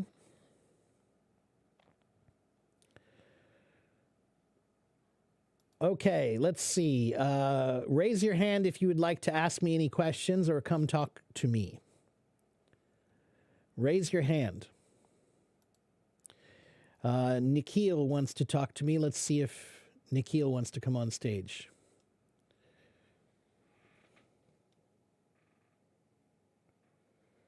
Nikhil, you want to come on stage? Nikhil Gupta? Yes, just a minute. I'm finding my earwords, so that's why I can easily talk to you. Okay. Just a minute. Okay. I'll got it. Okay. Hello, How are my you, friend. Mark? I'm okay. How are you? Yeah, I'm also fine. After a long time, I seen your podcast, and so that's why I joined immediately. Yeah, I was on a vacation for about 5 weeks, and then I got sick for a week and a half or two, and then I was just busy. So it's been a while since I've been back regularly. But I've been back for a few weeks now, and I am now live streaming again. And I will have a better schedule starting in January. I haven't decided yet, but I'm going to have a new schedule, and I'll tell everybody what my schedule is soon. So sometime soon, I'll let you know what my new schedule is, okay?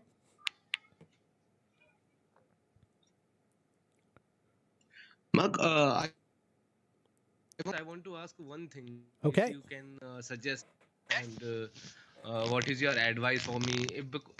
Uh,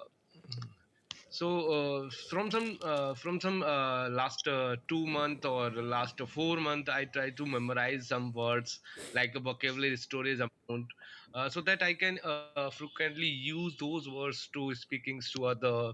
Because of my want to enhance my skills, improving my English language, based off. But I forget all those. I have the paper on the papers, hard copies, all those words. On days I read the news, and after that picking some words, and so how can memorize all those words, and any easy way? There's no easy way. No. Learning is hard. Everybody, learning is hard. That's why we have respect for people who are really smart, because we know it was not easy to learn all that information, right? If somebody knows a lot of stuff, then you respect them. Why? Because they weren't born that way. They had to learn it, and that takes time and effort. So there's no easy way, but you do need to understand, you do need to create a better way of learning words, okay? The reason why you memorize is because we are taught to memorize in school. Okay, in school, when you I did not get your point. we are taught to memorize in school. When you go to school, they teach you to memorize. And the reason why is because when you're in school, they have a test. You have a test on Friday, so you have to know these words. So learn these words by Friday. They have a time limit, so they force you to try to learn things in a short period of time. So that's okay. If you only need to remember it for Friday, then you can memorize and it will work. Then you'll pass the test. Yes. But then 3 weeks later, you'll forget everything. Right? So school teaches us that memorizing is the way to learn. But memorizing is not the way to learn. Memorizing is the way to pass the test. But it is not the way to remember forever. Okay? Yes. Yeah. Memorizing, it goes in one ear and it comes right out the other ear. You know, so you have to forget about memorizing. You have to find a better way to do it. Okay. So reading is one of the best ways to learn new vocabulary words. Read. Especially if you are intermediate to advanced. If you're intermediate to advanced, you should be reading English a lot every day. That will be the number one way to increase and improve your vocabulary quickly. Okay. 2, you can build on the vocabulary you already know. So, do you know what a thesaurus is? Do you know what Sorry? a thesaurus? Thesaurus. Thesaurus. This word here. No. Okay. First time I hear this word. I want everybody to go to this website. It's thesaurus.com. Oh, did I spell that right? Yeah, I think I did. Thesaurus.com. So what is a thesaurus? It sounds like a dinosaur, you know, like Tyrannosaurus Rex, right? The saurus, right? It's not a dinosaur. A thesaurus is a dictionary, but it's a dictionary of synonyms, right?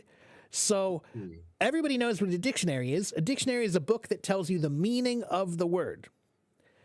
A thesaurus is a different book. It's a book that doesn't tell you the meaning of the word. It tells you all the words that have a similar meaning or the same meaning. So I'm going to show you this website. Let me share my screen and I'll show it to you here. Let's see.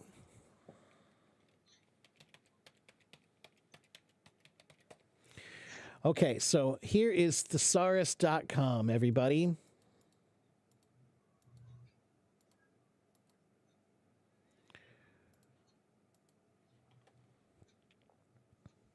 Okay, can you see? This is a website. It's a free website. And if you look at the top here, it says dictionary.com. And then over here, it says thesaurus.com. Yes. Okay, so there's a free dictionary and there's a free thesaurus. So the dictionary is right here and it's good, right? And there's the word cognate, right? What is a cognate, right? So there's this word, but thesaurus.com is right here. That's the one we want. So let's look at the word angry. You know the word angry, right? You know that word. Yeah, I know. Okay, but what about all of these words? Do you know these words? Annoyed, bitter, enraged. Annoyed. Some words I have already aware about. Right. Exasperated. Do you know that one? Do you know furious? No. Right. Do you know impassioned, indignant? Right? Yeah. Irate. So that's why a thesaurus is great, because a thesaurus will let you pick the words you already know. You know this word. And it will show you a bunch of words that you don't know that are related to it, that either they mean the same thing or they mean something very similar. So now you can click on these words, like let's look at impassioned. Now click on impassioned, and it will tell you what does impassioned mean. So this website, you can explore your vocabulary based on the words you already know. Okay? You can build your vocabulary based on words you already know. Look up the word happy. See how many words that are related to happy. Look up the word sad. See how many words are related to the word sad. Maybe there's some words that you didn't know yet. So now you can build on the vocabulary you already have. Okay? Okay, now, there's another way to learn vocabulary. That's by topic. You can type in a word, like, for example, let me show you. Blaze development. Most of the time, blaze development. you can look up a topic. Like, for example, you could say computers vocabulary. Okay, so, and then here is a list of vocabulary words for computers. Look, antivirus software, app, application, backup, bits, bytes, Bluetooth, boot up. This is a good way to learn vocabulary too, because all of these words are related by topic. Right? So Yes. you're learning words that are related to each other. They're families, right? So they're easier to remember because you're learning them in a group of a family, right? So you can do that with anything. You can type in breakfast vocabulary. You can type in sports vocabulary. You can type in history vocabulary, whatever, any kind of topic, and find a list of words that are based on that topic. Okay? Okay. Yeah, same kind of process I also use through the chat GPT, as like you are talking about a specific word like a computer. So at that time I use the Blaze development. I use this phrase Blaze development through the all words. So that pattern I'm using on a daily basis, PDF around 100 words with 5 synonyms, so around 600 word each day I'm having.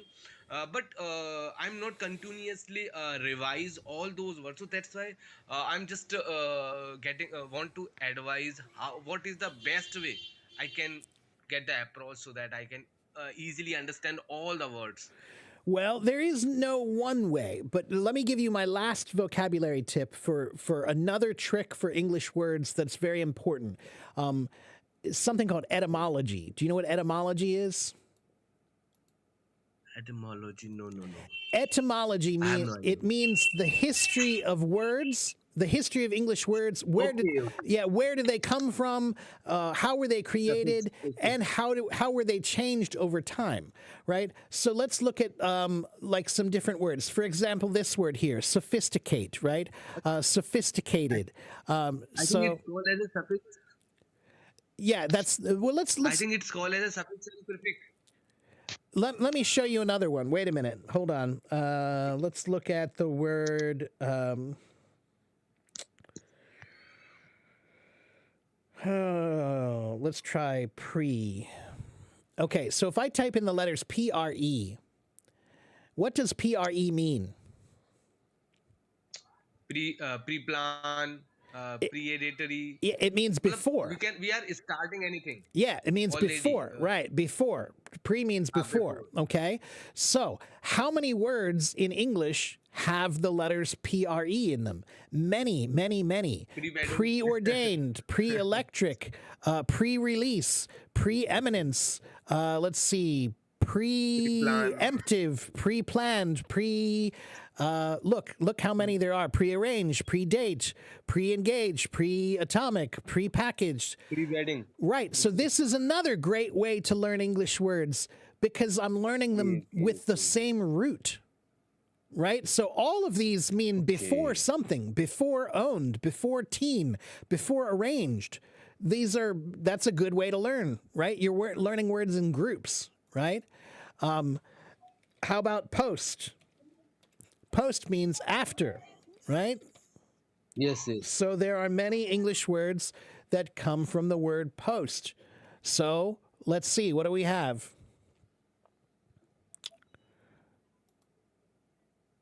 Postgraduate, post-haste, postpartum, post-millennial, postmodern, post-mortem, post-office, post-impression, post-operative.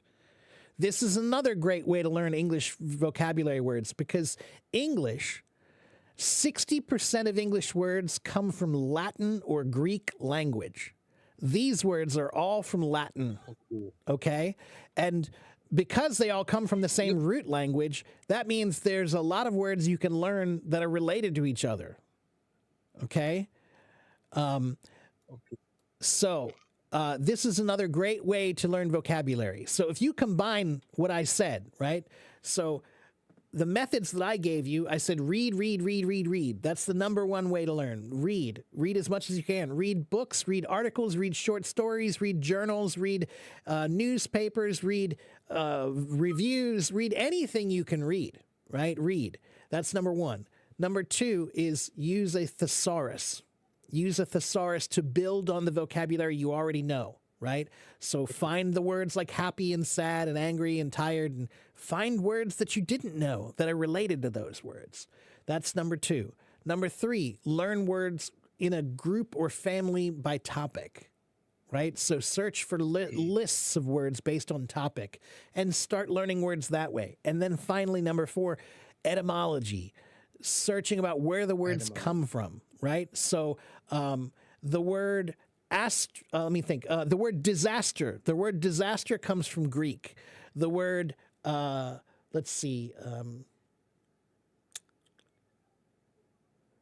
mortal, the word mortal, meaning you can die, comes from Latin. The word shampoo comes from Hindi. The word alcohol comes from Arabic.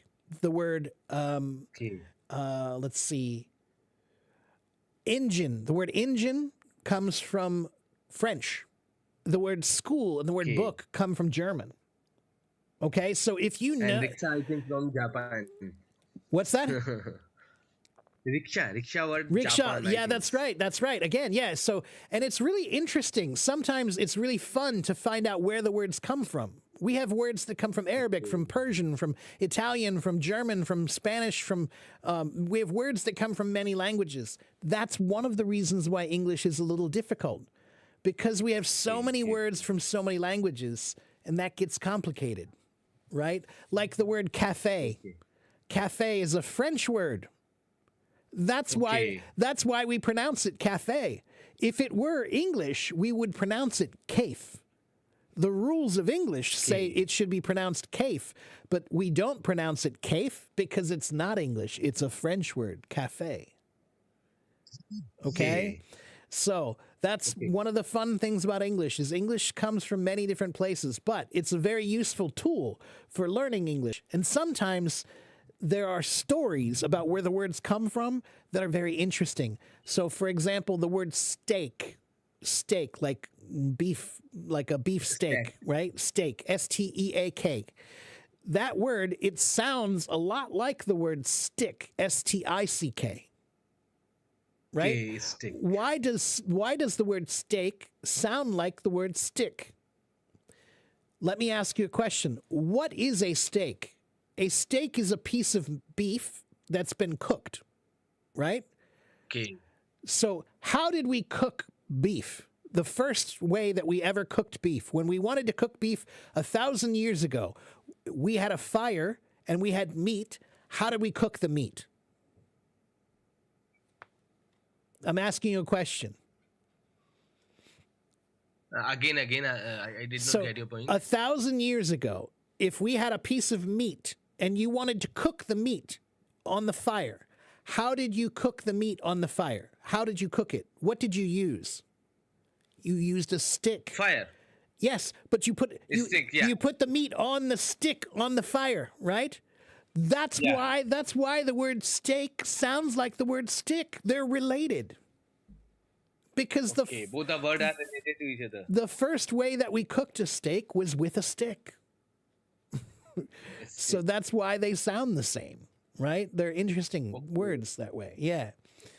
So, yes. My one more question. There is any way where I get easily without pay of any subscriptions academic journal in English on US sites and without paying.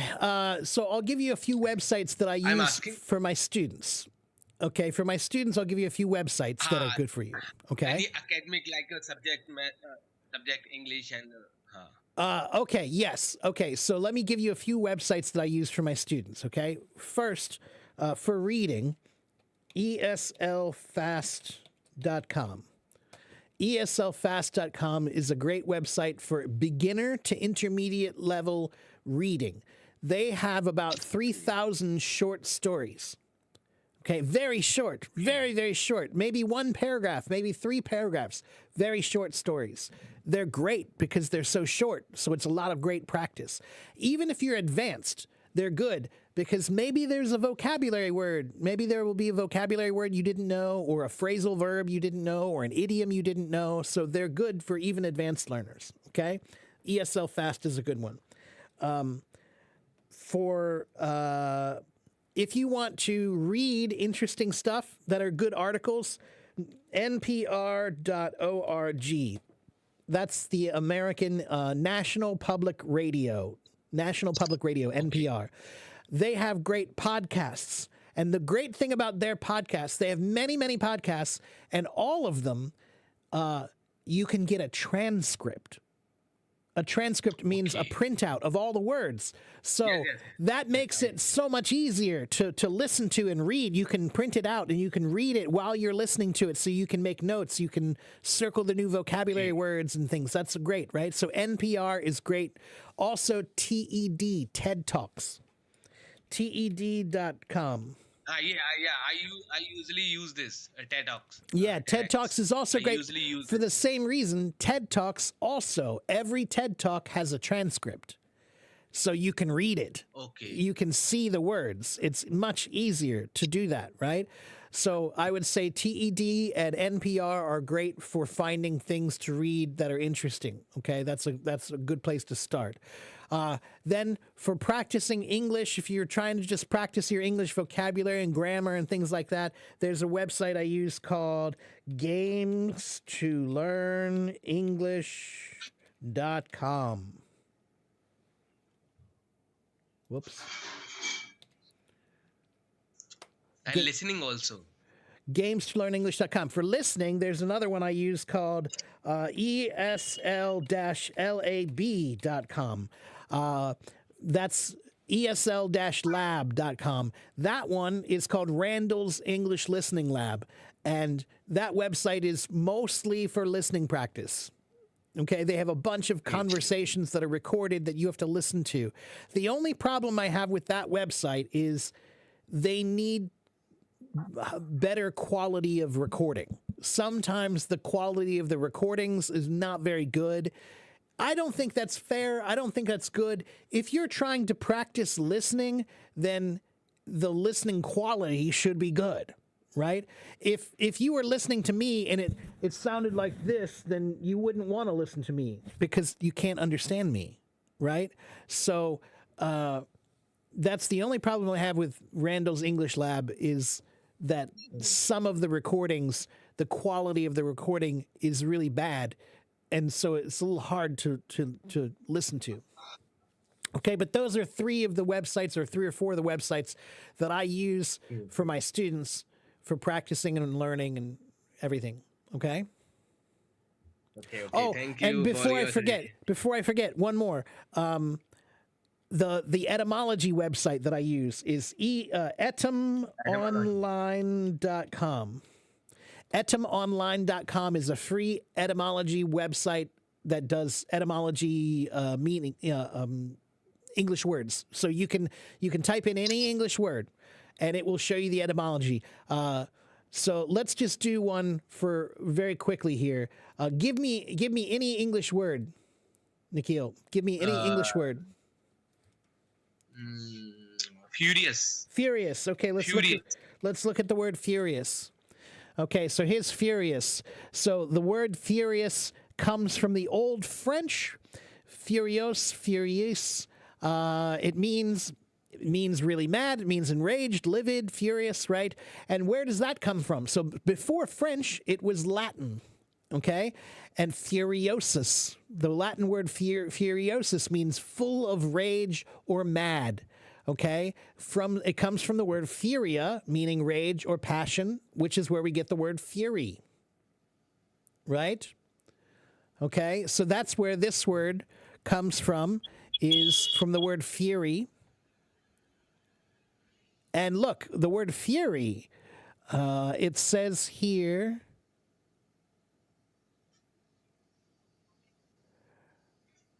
it looks like there's also there's a little bit of Greek history to that word too. The Romans used the word furiae to just translate the Greek word Irenaeus, which, anyway. So sometimes when you find the word, sometimes the meaning is very interesting. So, for example, the word car. The word car. The word car comes from a Latin word carum. And that's because a carum was originally a two-wheeled chariot like this. Let me show you what a carum was. Okay.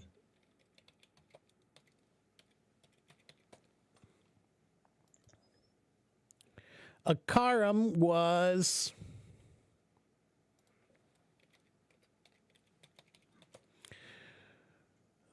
this. This was a carum. That's what they called a carum, a chariot. This thing. Oh, wait, you can't see. I'm sorry. Wait, sorry. Let me share my screen one more time. This is a carum, everybody. This is a carum. This is the Roman Latin word for car. It means horses with a cart. So that's kind of cool. Okay, It's interesting. It's interesting that the modern word that we have for a car comes from the word from 2,000 years ago, 3,000 years ago, where they had a carum, which meant a cart with horses. Okay. So that's interesting. You'll remember that now. Now you'll remember, oh, the word car comes from the old Latin word, you know. That helps you to remember. That's why I love etymology, because etymology, I'd say about 70% of the time, etymology is pretty interesting. If it's interesting, it's easy to remember. Okay? Memorizing doesn't work because it's not interesting, so you forget.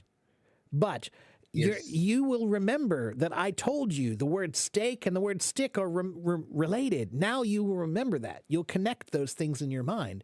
It's interesting. Okay? So it's much easier to remember learning if you make learning interesting. If you make learning boring, then it's going to be hard to remember. Yes.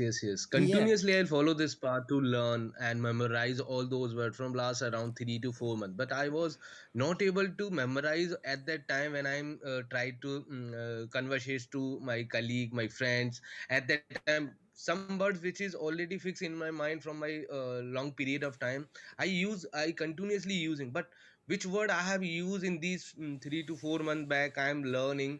Those words I very not comfortable to using. Okay, That's so what I just wanted to know which when you're learning new words, here's another trick I want you to use. When you're learning new words and you're trying to use new words, I want you to try this trick. There is one trick I have. If I'm walking down the street and you see me and I'm just dressed like this one day, you probably won't remember me because I'm just dressed normally. But if you see me one day and I'm walking down the street and I have a big, huge pink elephant hat on, right? I got this hat, it's a big pink elephant. You're going to remember me. Why? Because it's weird. It's weird to see a guy with a big pink elephant hat. So you say, oh, I saw this guy with a big pink elephant hat. Your brain likes weird, funny things. So when you try to make a sentence with a new word, right? So here's the example I give. The word microphone. Let's say I'm learning the word microphone. I could try to practice using this word and just say, the new microphone I bought is very expensive. Okay, so that's one way. That's a good sentence. It's correct, but it's normal. It's boring. But now if I make a new sentence and I say, yesterday I hit my brother in the face with my new microphone. Now I made a picture. I made a funny picture in my head, and now I will remember that sentence. Right? Your brain remembers funny stuff. It remembers weird stuff. It doesn't remember boring, normal stuff. So, like I said, if I'm walking down the street and I wear this, you're not going to remember me. But if I have a big pink elephant hat, you'll remember me. I call it the big pink elephant hat trick. When you're making new sentences, try to make something funny. Try to make something weird. Try to link another things which we can easily memorize. That's like right. Funny, something like that you'll remember because it's funny. Yeah, right. Yeah. Okay. So make your learning easier by making it interesting. Make it weird. Make it funny. Make it different. Okay? Yeah, that's a good trick. All right? Any other questions for me, Nikhil? Last one question. My last Okay. one question. TEFL certification is legit or it is not valid? Not useful. Those non-native speakers. TEFL certification. It's valid if you want to be a teacher. If you want to be an English Yeah, because- teacher, then you need it. You have to have it, right? You can't teach in some places if you don't have it. Because this time I'm by the profession I'm a mathematician, mathematics teacher. Right. So just thought about to go outside the nations to having the as a profession in outside the nation. So I'm thinking about to having the TEFL certification. So I'll inquire about the TEFL certification, but because of I'm a non-native speaker, so just I feel as like that maybe it will be useful, not useful. So it will be at the value if I am a mathematics teacher and I have a TEFL certificate at the value in my profession or not, or I it think will it be will. good Add, to I think it or would. not? I think it would add value. Yeah. If you're a teacher, then when you say you're a TEFL Mathematics. certified teacher, then that means that you are capable of teaching people who are learning English, right? So that means that if you're a mathematics teacher, maybe you have somebody in your class who is learning English too. Okay, that means that you can also help them with math in English, right? You can help them Yeah. with both of those. Okay, so that's good. So as a teacher, I would say it could give you some value. It could give you some benefit.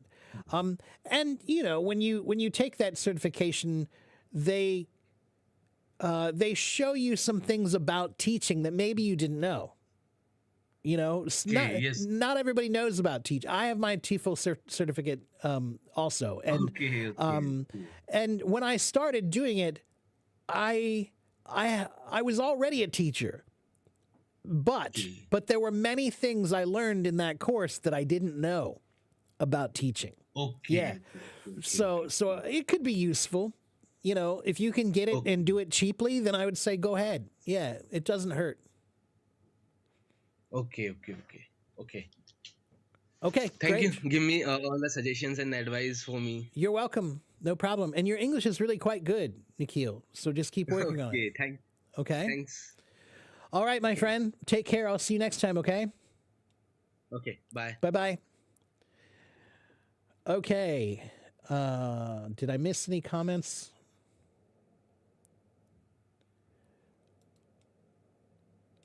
All right. Who else wants to talk with me? Let's talk to, is it Hyoin? I'm not sure how to pronounce your name. Hyoin?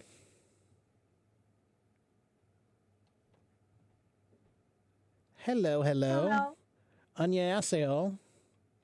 안녕하세요. Am I saying your name correctly? Is it Hyoin? Your pronunciation is perfect. Oh, wow. Okay, I got it right. Okay, good. Okay. And you are in South Korea. Are you in Seoul or where are you? I'm in Yangsan, Yangsang. Okay. it's near the Busan. Near Busan. No. Okay. All right. Yeah, I know. Yeah. Okay. And what can I do for you today? How can I help you? I want to learn English because I want to go New Zealand for working holiday. Okay. But my speaking is not good Okay. because I don't know many English words. Okay. So how can I learn English words fast? Well, your English is not bad. You can talk to me. You know, so that's a good start. You can talk. There's nothing, you know, that's a good place to start, right? Thank you. So here are the things I would tell you is the reason why I'm popular on Hello Talk is because I have one very important idea about language learning. I tell people that language learning starts in your mind. So the first place you have to practice language is in your mind. You have to learn how to think in English, right? No. And that's Okay. if you learn how to think in English, then you can practice every day a lot, and then you'll improve very quickly. Okay? And if you learn how to think in English, it's very practical because you're not learning books. You're not learning words from a book that are just some words. You're learning the words that you see around you, right? So you're looking around you and you're saying, how do I say that? I don't know how to say that. How do I say that? I don't know how to say that. That's practical. You're looking at your world and you're trying to say, how do I say that in English, right? That's much more practical. So I'm going to teach you how to think in English so you can practice more, okay? So there are 4 steps to learning how to think in English, everybody. Step 1 is what I call baby English, okay?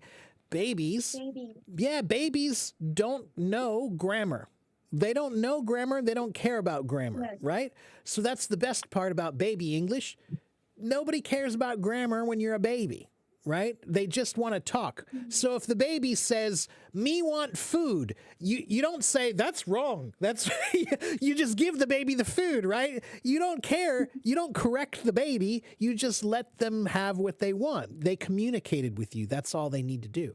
So what do babies think about? Babies think about how they feel, what they like, what they don't like, what they want, what they don't want, and what they need and what they don't need. That's it. That's all babies think about. So they think, I'm happy, I'm tired, I'm sad, I'm hungry. They think, I want this, I don't want that. I like this, I don't like that. I need this, I don't need that. That's all babies think about. Now, is that hard?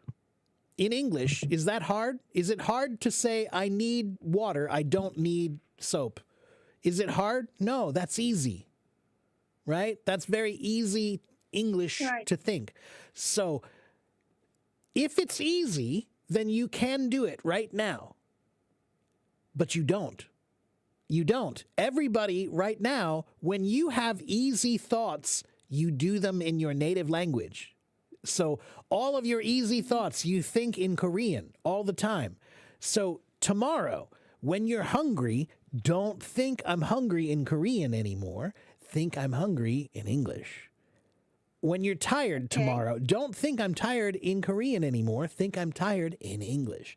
Have all your simple thoughts. That's the first step. Change all your simple thoughts in Korean or your native language into English. That's step 1, baby English, okay? Step 2 is what I call elementary level English, okay? Elementary school kids. That's the age of like maybe 6 to 11 or 12, right? Between that age, kids ask a lot of questions. A lot of questions. Who is that? What's this? When is this? Where are we going? What's, blah, who, what, when, where, why, how? They ask a lot of simple questions, right? So that's what you should do for step 2 is every day wake up and I want you to think of simple who, what, when, where, why, how questions in English and then try to answer them. So if you go to the grocery store, I want you to go to the grocery store and think, who do I see at the grocery store? Oh, I see the boss, and I see the workers, and I see my neighbor. What do I see? What are they doing? Oh, my neighbor is buying some milk, and the worker is putting some food away, right? Whatever. I'm just looking around and I'm seeing where is the store? Oh, the store is on the corner of this street and this street. When do they open? When do they close? Oh, well, they open at 9 a.m. They close at 10 p.m. Why do people go to the grocery store? Well, they need to buy new food, right? So that's step 2 is elementary level. If you go to work, I want you to think of every who, what, when, where, why question you can. If you go to the park, who, what, when, where, why. If you are driving, who, what, when, where, why. If you're watching TV, TV is a great place to practice language.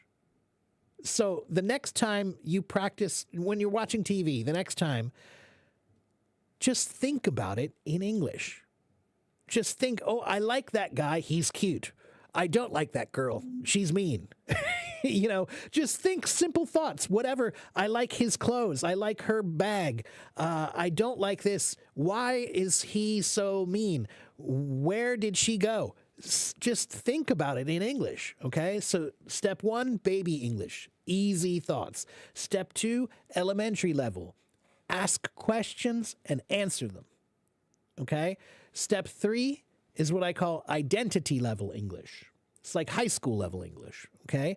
When you're in high school, you talk about who you are. You talk about your family, right? So can you think about your family in English? Can you think about your family? Can you think about, where does my mom come from? Where does my dad come from? How old are they? What do they do? Where do they live? When did they meet? You know, can you think about all of that in English? Do you have any brothers and sisters? Where are they living? How old are they? What do they do? Can you think about all of that in English? Can you think about it? Not speak it. Can you think about it? Your friends. Who are your friends? Who is your best friend? How old is she? Where did you meet? Why do you like her? Right? Think about it in English. Can you think about it? Right? Your hobbies. What do you do for fun? I like movies. I like reading. I like cooking. I like shopping. Can you think about that in English? Can you talk about it in your mind in English? Right? So, identity level English is your family, your friends, your hobbies, your job, your interests, your travel, your goals, your dreams. Okay? Those are telling about who you are. Right? That's telling about who you are. That's step 3. Then we have finally step 4, advanced topics. Advanced topics is very difficult. That's like religion. That's like philosophy, politics, economics. That's hard, right? So I speak Chinese, right? I cannot speak about religion in Chinese. I cannot speak about economics in Chinese. My Chinese is not that good, right?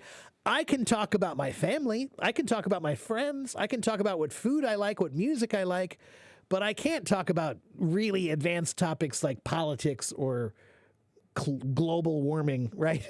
I can't talk about those things yet. So those are the 4 levels of English, right? Baby English, elementary level English, identity level English, and advanced English. Okay? So that's what you need to do. Okay. Is you need to start trying to think in English every day as much as you can. Every day. Wake up and try to use your English mind. So, Hyoin, this is the trick to learning a language is you need to understand that every language you learn is a baby. And it's a baby brain, okay? So right now, it's difficult because you have a Korean brain that's an adult and you can think adult thoughts, but your English brain is a child. So you can only think child thoughts, right? So it's hard, right? But the more you use your English brain, the more it will improve. So now you can start having more conversations about things in English than before, right? But if you never use your English mind, you'll never improve. Okay? And many people, they think that language is translating everything, right? So when I was in high school, I learned German for 3 years. I can't remember any of it. And the reason why is because I never learned how to think in German. Every day, I would think in English and then translate it into German. That is not how language is supposed to be. Language is supposed to be you think in that language and translate it. It just comes out, right? So there is no translating. You're just thinking and then speaking. So that's the secret. So I can speak Chinese now because I can think in Chinese. I don't have to take time and say, wait, how do I say that? I don't know. Right? That's what most people do when they're learning a language is they think, well, how do I say that? But if you practice thinking in a language, you can do that ahead of time. So every day you can try to think, how do I say this? If I need to say this thing, right? I need to tell somebody about, let me think. I need to tell somebody about this restaurant. How do I say that? Let me think about it. I think I know. Let me think. I think I would say it like this, blah, blah, blah, blah, blah, blah. Practice it in your mind. You have a practice room, a language practice room, and you can use it 24 hours a day. It's in your mind. You just have to start using it. Okay, so when I cook dinner in America, I think in Chinese. When I watch TV, I think in Chinese. When I go to the store, I think in Chinese.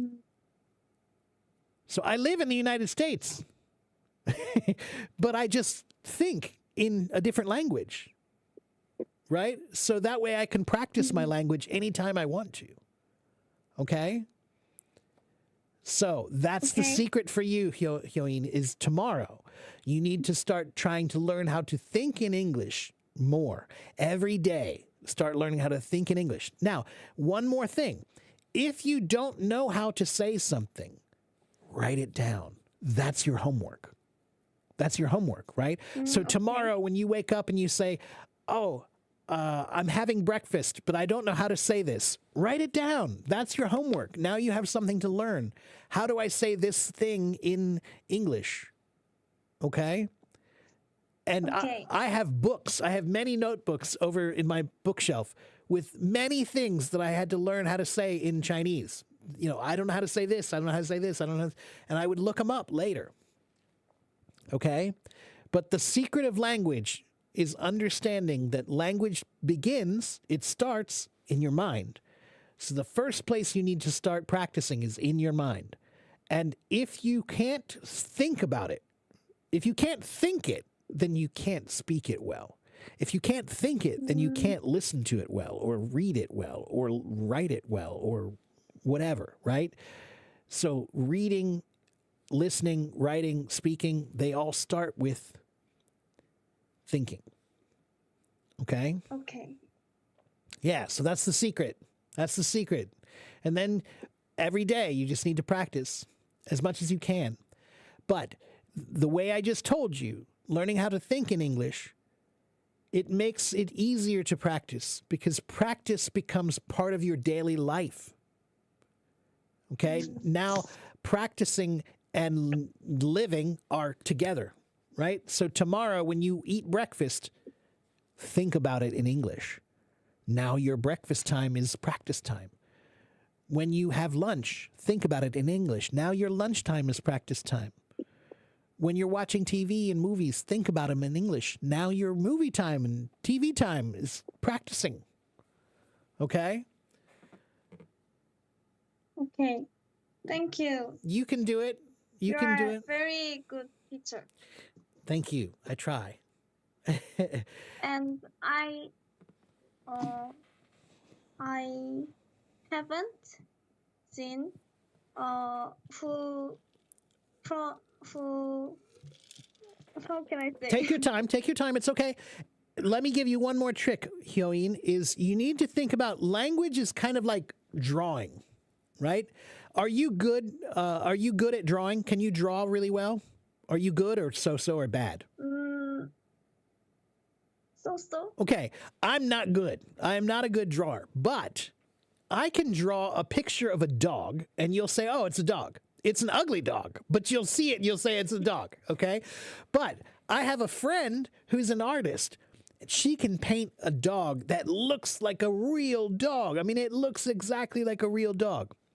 Now, when you speak a new language, sometimes we try to be a perfect artist. We try to choose the perfect words to say what we want. But you don't have to choose the perfect words, Hyoin. You just need to choose the words that I will understand. So it's like drawing. Oh. It's like drawing, right? I cannot draw a perfect dog, but I can draw a dog that you'll say, oh, look, it's a dog. Okay? So language is like that too. Sometimes if you spend time thinking like, oh, what's that word I'm looking for? I want the perfect word. You don't need the perfect word, Hyoin. use other words to try to talk about it. So language is like art. I can't draw a perfect dog, but I can sketch an easy one. Sketch. The word sketch means to draw quickly and easily, simply, right? So sketch your language. Sketch your words. Don't draw a perfect picture. Don't look for the perfect words. Just get any words that will work. Sketch, okay? All right. Thank you. You're welcome. Okay, good luck to you, Hyoin. And again, keep working on it. Language is like learning a musical instrument, okay? When you learn a musical instrument, you're never finished, okay? The day you're done is the day you die, okay? So language is like that too. Every day you're going to work on it until you're dead. You're going to work on it for the rest of your life, okay? Language learning never stops, okay? All right. Keep working on it, and you. I will see you next time then. Come back and see me again, okay, Hyoin? Okay. Bye-bye. Oh. Okay. Hello, Steph. Hello, Gunter. Gunter, you missed it. We talked about my vacation earlier today on my stream. Clay was here earlier, and we talked all about my vacation. Yes, just try to be understandable. You don't have to sound perfect. You just have to be understandable, right? You don't have to draw a perfect dog. Just draw a dog. Something that they can say is a dog, right? So when you're trying to speak, don't try to use the perfect words. Just choose some words and use them, okay?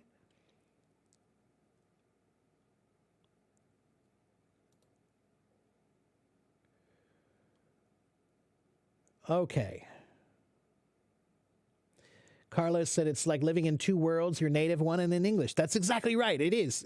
When you learn a new language, it's kind of like shifting gears into a new world. Yeah, because you can travel anywhere and use that brain, right? I can think in Chinese in any country in the world. I could be in France, but think in Chinese. I can be in Japan and think in Chinese. I can be in America and think in Chinese, right? So you can be anywhere and think in English. Hello, Q47, thank you. Hello, Elham, thank you. Freeney says we study for the test, not to use. I know, but that's why so many of my students are Chinese students who can't speak English. They passed all their tests in school, but they can't speak. Not well. It's because they were just trying to pass the test. Yeah.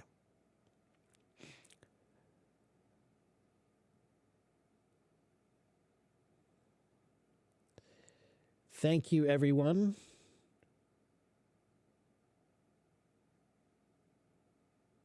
You're welcome, Hyoin. No, I know. It's okay, Gunter. No worries. How to improve your speaking skill? The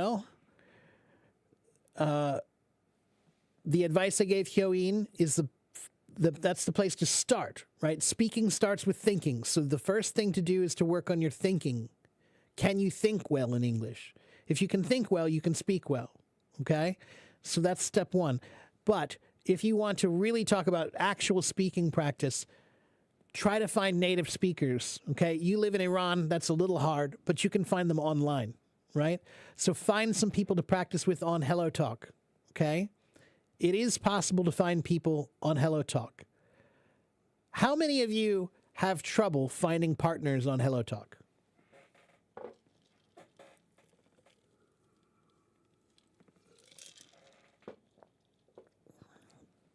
IS says, but Chinese grammar is easier. You're right. Chinese grammar is easier. That's one reason why it was easier for me to learn how to think in Chinese. You're right. But grammar is not language, Aya. Grammar is not language. Language is language. So what that means is you sometimes, or some people, they will not speak if they don't have perfect grammar. That is not the way to look at language. Grammar should not be the thing that stops you from trying to speak. Okay, so if you have imperfect grammar, If your grammar is not perfect, it's not good, so what? You should still try to speak. Okay? Okay.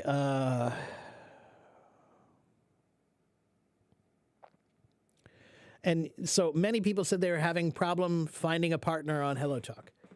Let me tell you why. I'm going to tell you why you have trouble finding a partner on HelloTalk. Okay? Listen. The reason you have trouble finding a partner on HelloTalk is because you are lazy. Okay? You are lazy. What do I mean? I'll tell you what I mean. People message me every day. I get many, many, many messages on HelloTalk. Do you know what the message is? What message do I get? Do you know what message I get from people?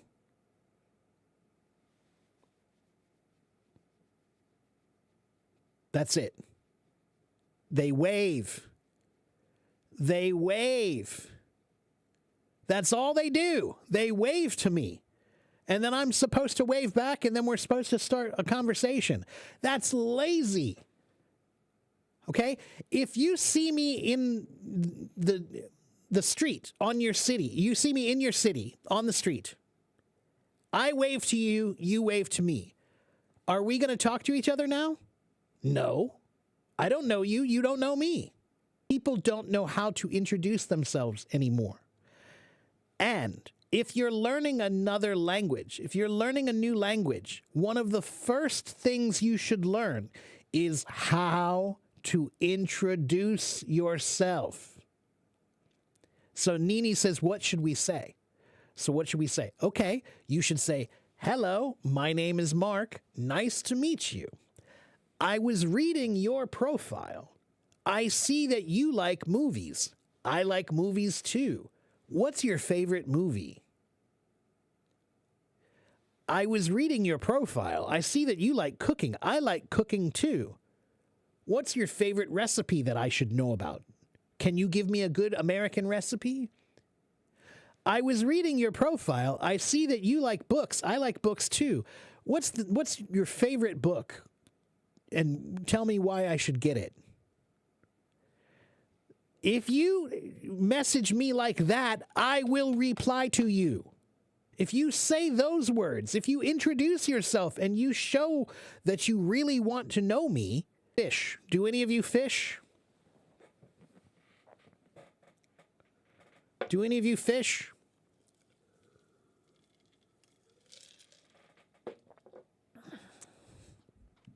When you go fishing, one, you need patience, right? That's why my father, when I was a boy, sometimes we would go fishing and we wouldn't catch anything. And he would say, Mark, that's why they call it fishing and not catching. Okay, it's fishing. It's not catching. You're not guaranteed to catch something. You're trying. That's what fishing means. So when you're on HelloTalk, you are fishing. You're trying to get someone to reply to you. Okay? You're trying, when you go fishing, you're trying to get the fish to bite your hook. Right? But some of you, you're fishing with no bait. B-A-I-T. What does bait mean? Bait means the food on the hook, right? A worm. You need a worm on that hook. If you want the food, you want the fish to bite it, then you need a worm. Your introduction is your worm. If you have a good introduction, that's good bait. The fish will bite. People will reply. Okay? So that's step one, you have to have patience. Step two, you need to have good bait. Okay? And step three, when I go fishing, I need to throw it out 100 times. I have to throw it out 100 times, and maybe in that 100 times, maybe I will catch 3 or 4 or maybe 5 fish. Okay? So on HelloTalk, if you message 100 people, maybe you will get 3 or 4 or 5 good ones that will reply back. Okay? Maybe you'll get 3 or 4 or 5 good ones that will reply back. Sometimes you might get somebody who's a bad fish. You need to throw them back. right? You'll talk to somebody who's rude, who is there for dating, they're not there for learning. Okay, throw them back. It's a bad fish. Okay? But being on Hello Talk, finding someone to practice with,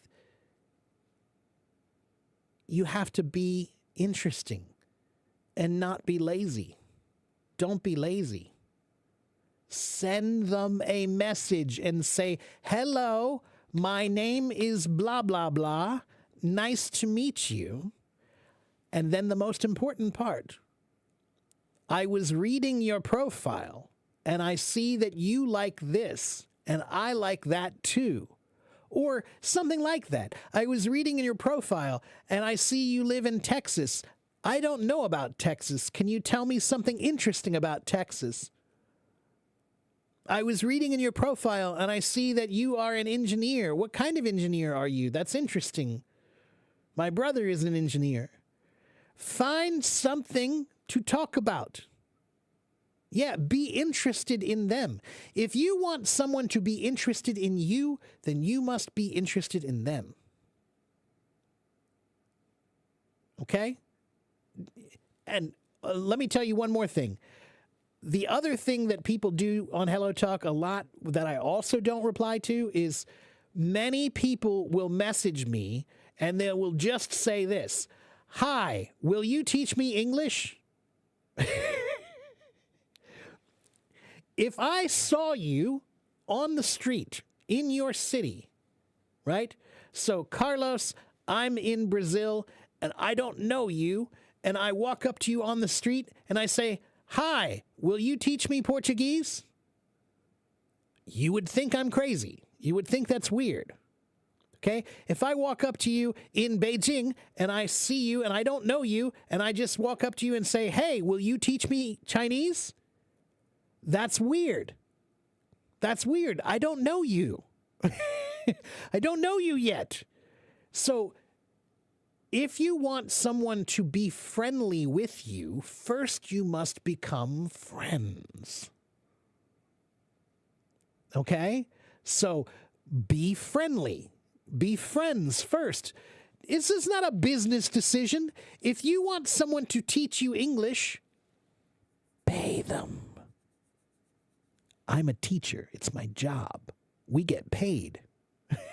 We get paid. So if all you want is someone to teach you English, pay them.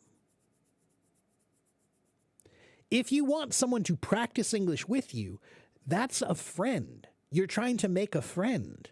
If you want to make a friend, be friendly.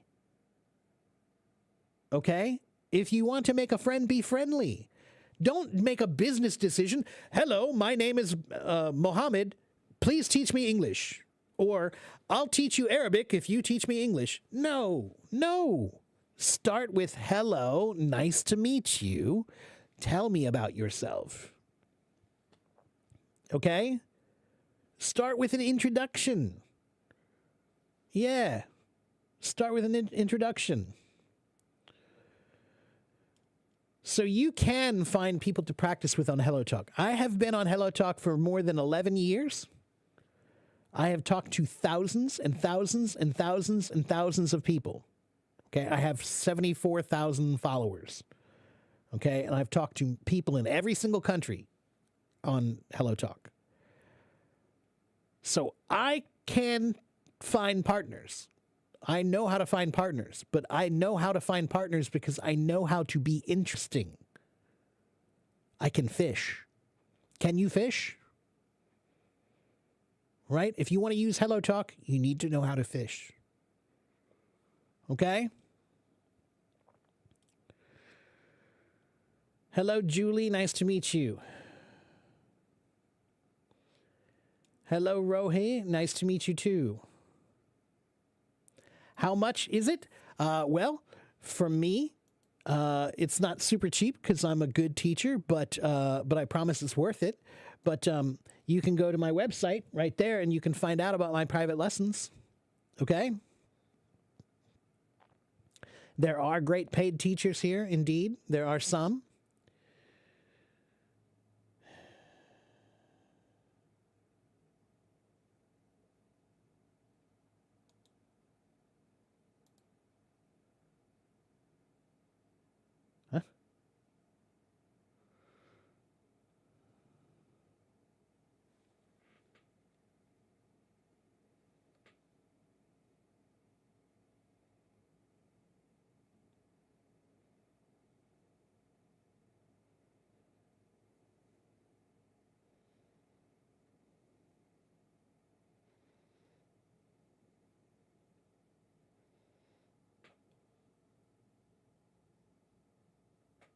One moment, please.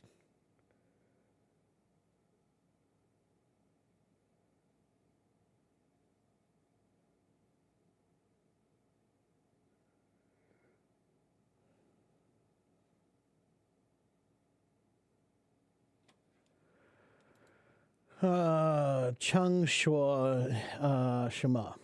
你要多少？OK。哈？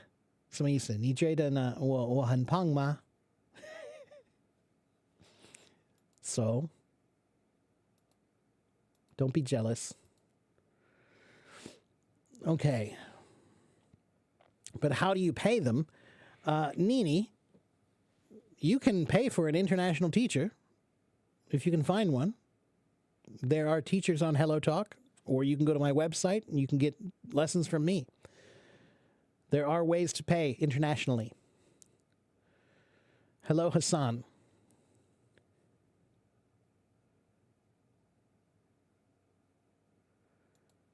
Why do you have to pay a salary to an apprentice when you're teaching him a profession? Well, Gunther, we talked about that before. And yeah, that is weird. That's a weird German thing.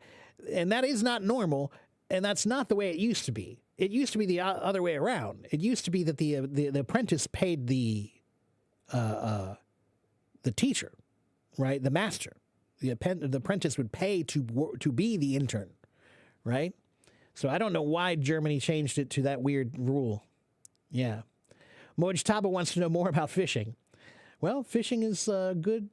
I think it's a fun skill to learn. I think it's a good way to learn patience. Good night, Julie. Thank you, Freeney. Am I only giving online classes? Yes, Carla. Currently, I am only teaching online. Not at any schools right now. You didn't find me on Instagram. I have an Instagram, Carlos, but I very, very rarely use it. I have a Facebook that I use, but I don't really use my Instagram very much. But send me a message and maybe I'll see if I can connect with you, okay? Hello, Rahimullah. Blow hot and cold meaning, Diane. I think if you're saying what I think you're saying, he blows hot and cold. It means it's somebody who is sometimes very excited about something and sometimes not, or sometimes very angry about something or sometimes not, or sometimes very passionate and sometimes not. Right? They're very hot and cold means sometimes they're really into it and sometimes they're really not into it. Right? They're very erratic. Right? Inconsistent. Sometimes I feel nervous when I talk to someone in a language I'm learning. What should I do? Relax, Nini. Relax.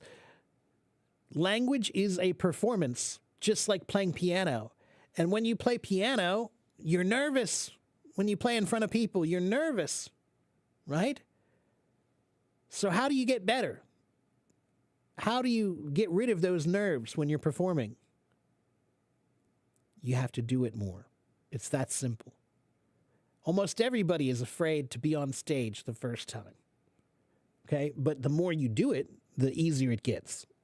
Okay?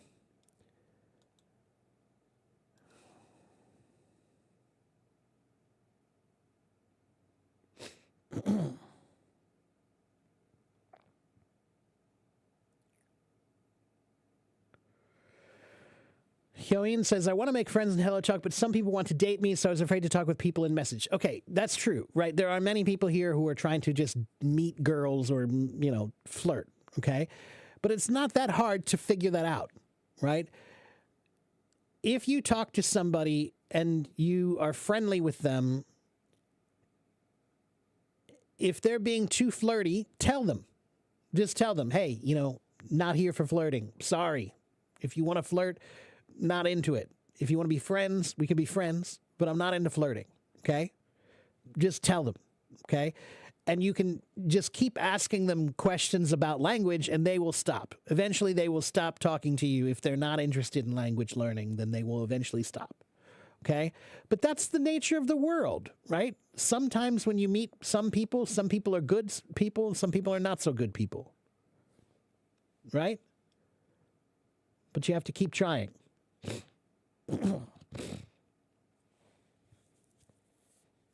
You can understand most of the conversation, but you can't speak clearly. What should I do? You have to keep speaking, keep trying, keep practicing. When people tell me I tried, I ask you, how many times did you try? How many times did you try?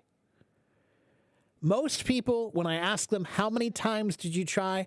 They will tell me, oh, I tried 10 times. I tried 20 times. I tried 50 times. Okay, great. But guess what? If you didn't try 1,000 times, then you didn't try. Okay, so Mahmoud, you said, I can understand conversation, but I can't speak clearly. What should I do? Have you tried to speak more than 1,000 times, Mahmoud? If you haven't tried to speak more than 1,000 times, Mahmoud, then you haven't tried enough. You have to do more. Take care, Gunter.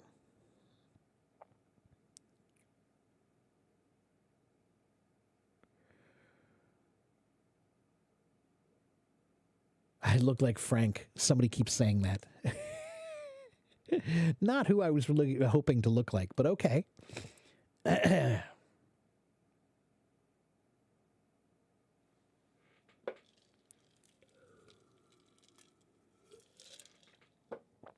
Okay, do I agree that creating sentences and reading novels is helpful for learning English? I really want to figure out whether this is the proper way. Robert, yeah. Of course, creating sentences is great. Reading novels is great.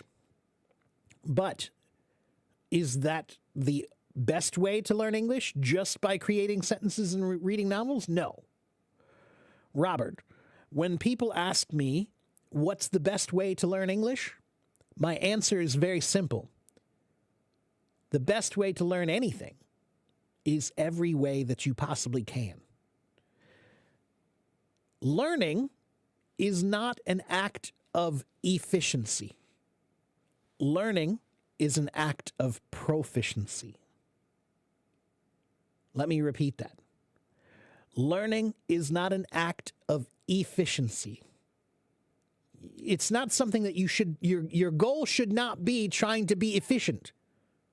Your goal should be trying to be proficient. So stop trying to find the shortest way. Try to find the most involved way. That's what works. Okay? So you need apps and books and videos and teachers and friends and live streams and podcasts and family and tutors and videos and podcasts and live streams and whatever you can find. Anything that you can find to help you learn, you should get. Okay? That's my opinion about learning. Okay. I have time to talk with one more person. Let's talk to Diane.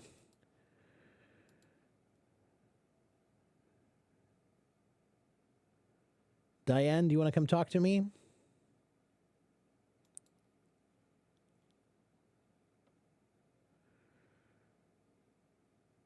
Hello, Diane. How are you? Yeah, I'm good, and you? I'm good. Am I saying your name correctly? Sometimes pronunciation of Dhyan. Dhyan. Okay, Dhyan. Okay. Okay. All right. And how can I help you, Dhyan? You're in India. Where are you in India? Are you in Delhi or where are you? No, I'm a west side of India. It is, you can say that Gujarat. It is a state of India. Okay. The west Part of India. Okay. So what can I do for you today? How can I help you? So I'm here. I have been following you, and I like your accent because it is totally understandable.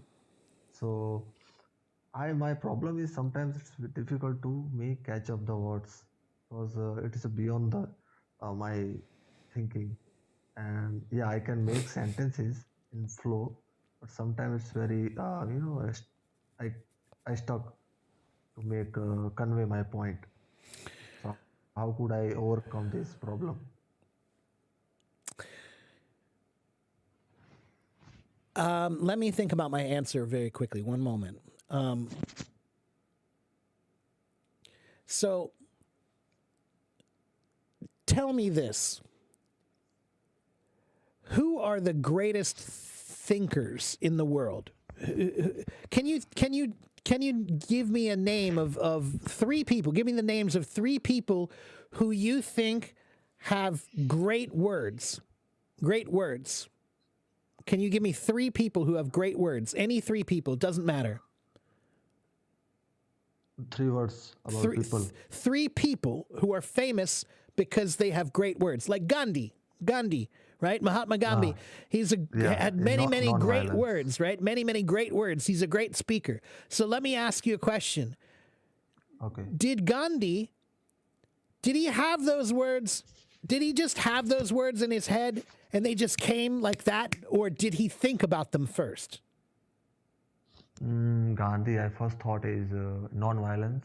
Right? Gandhiji, Yeah, right. yeah. So his idea about nonviolence, did he just have that idea and he just said it one day? Or did he think about it a lot first? He thought No, about it. I just imagine his picture and automatically, spontaneously come to. Right. So, but my point is this. Any great man who had great words, they first had to think about them. They had to think about their words, right? So just like you just asked me a question. You just asked me a question, and what did I say? I said, wait a minute, let me think about my answer. I had to think about it first. I had to think about, what am I going to say? If you want to speak well, you must think well. Think about what you want to say all day. So when you tell me when I speak, I can't find my words. When I speak, I can't express myself well. That tells me that you are not spending enough time thinking about your words first. Yeah, you're right. Absolutely right. And I agree with you. Because, I am so good at in my language because I am a good reader in my language. But this kind of, thinking not coming in English language because it is very, I cannot fully understand. So that's why difficulty come. It takes practice. It takes time and practice, right? But again, the most important part is that you need to spend more time thinking about what you want to say first. Create it here. Make it sound good in your mind first. Yeah. If it sounds good here, then you know when you say it to people, they'll be like, oh, people are going to like that answer. And again, that's why sometimes people ask me a question and I tell them, that's a good question.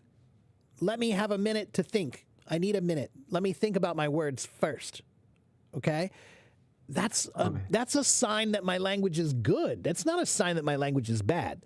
Now, Jahan in the chat, he said, but in the IELTS, we can't take pauses to think. I know you can't do that on the IELTS test or the TOEFL test, whatever. But guess what? Life is not an IELTS test. And language is not, the purpose of learning a language is not to pass the IELTS test. So my point is that, you're right. On the IELTS test, that's different. You can't take time to think. But in real life, you can. In real life, you can think about your words, and you should. And like I said, Gandhi, I'm sure Gandhi spent many days, months, years, thinking about his ideas before he said them. I know. He must have thought about the ideas first. Gandhiji was from in my state. Oh, yeah. So okay. Okay, so great. I write down essay on Gandhi. There you go. Because, okay. Yeah. Because in schooling days, I was, I used to write essay on Gandhi because it was the chapter, you can say that, in my subject. So, but in my language, Gujarati. Okay. Yeah, sure. Yeah. Right now, I little bit make, speak out essay on Gandhi. So Gandhiji, You know, Gandhiji was I'll tell you what. okay. Carry on. Another thing that would be good would be practicing writing. What you just said, that I wrote an article about Gandhi in Gujarati, right? You wrote an article about him. Okay, great. So write another article about him in English. That's a quite Write an article about him in English and see if you can write about what you think about. If you can write about it, then you can speak about it. Okay? That's why when you're in school, why do they give us papers? Why do they make us write papers? They make us write papers because if you can write about something, writing means you did research. It means you read about something, you studied it. And if you can write about it, then you can talk about it. I'm trying to read this book, but Okay. It's in very heavy words. Yeah. It's in Power of Subconscious Mind Sure. by Joseph Murphy. Okay. So so much heavy words. Yeah, that's going to be using a in hard this. one. That's going to be a hard one. It's also in American context, so sometimes it's very difficult to understand. Well, here's what I'll tell Yeah, I you try about to- I reading read practice. because, Reading practice, you should have two kinds of reading practice. Okay. One kind of reading practice should be challenging, like that book. Challenging reading, very difficult. That's a book that's challenging. But you should also have some reading that's what we call in our wheelhouse. In our wheelhouse, it's an idiom that means it's something I can do. It's something I'm able to do, right? So it's not too hard for me. It's in my wheelhouse. So you should find some reading that's not too difficult. It shouldn't be too hard, right? There should be two kinds of reading. There should be reading that pushes you really hard, but there should be also reading that just lets you read. That's different. It's not so difficult, right? So practice simple reading too, not just difficult reading. No, you're right. I think in most of the cases, English is highly casual word is most of the frequently That's used in right. English That's spoken. right. Yeah, yeah. In Albert this book, Albert I think, Einstein said, if you can't say it simply, then maybe you don't really understand. yeah, you're right. And so Right, that's right. really important to remember, is that any good idea, you have to be able to say it simply. You know, Yeah, you're right. You're right. One idiom is also famous for common sense is totally uncommon. that's right. Yeah, that's right. Common sense is kind of uncommon. But that's a paradox of common sense. It's uncommon because we don't consider it. That's the reason it's uncommon. It's only uncommon because Yeah, that's we why. don't consider it. If we took the time to consider it, then it would be more common. But people don't think. They just act. Yeah, absolutely. Yeah. Absolutely right. I think people basically, I remember when I started this application, I had no idea about spoken English. So I gradually start little bit broken English.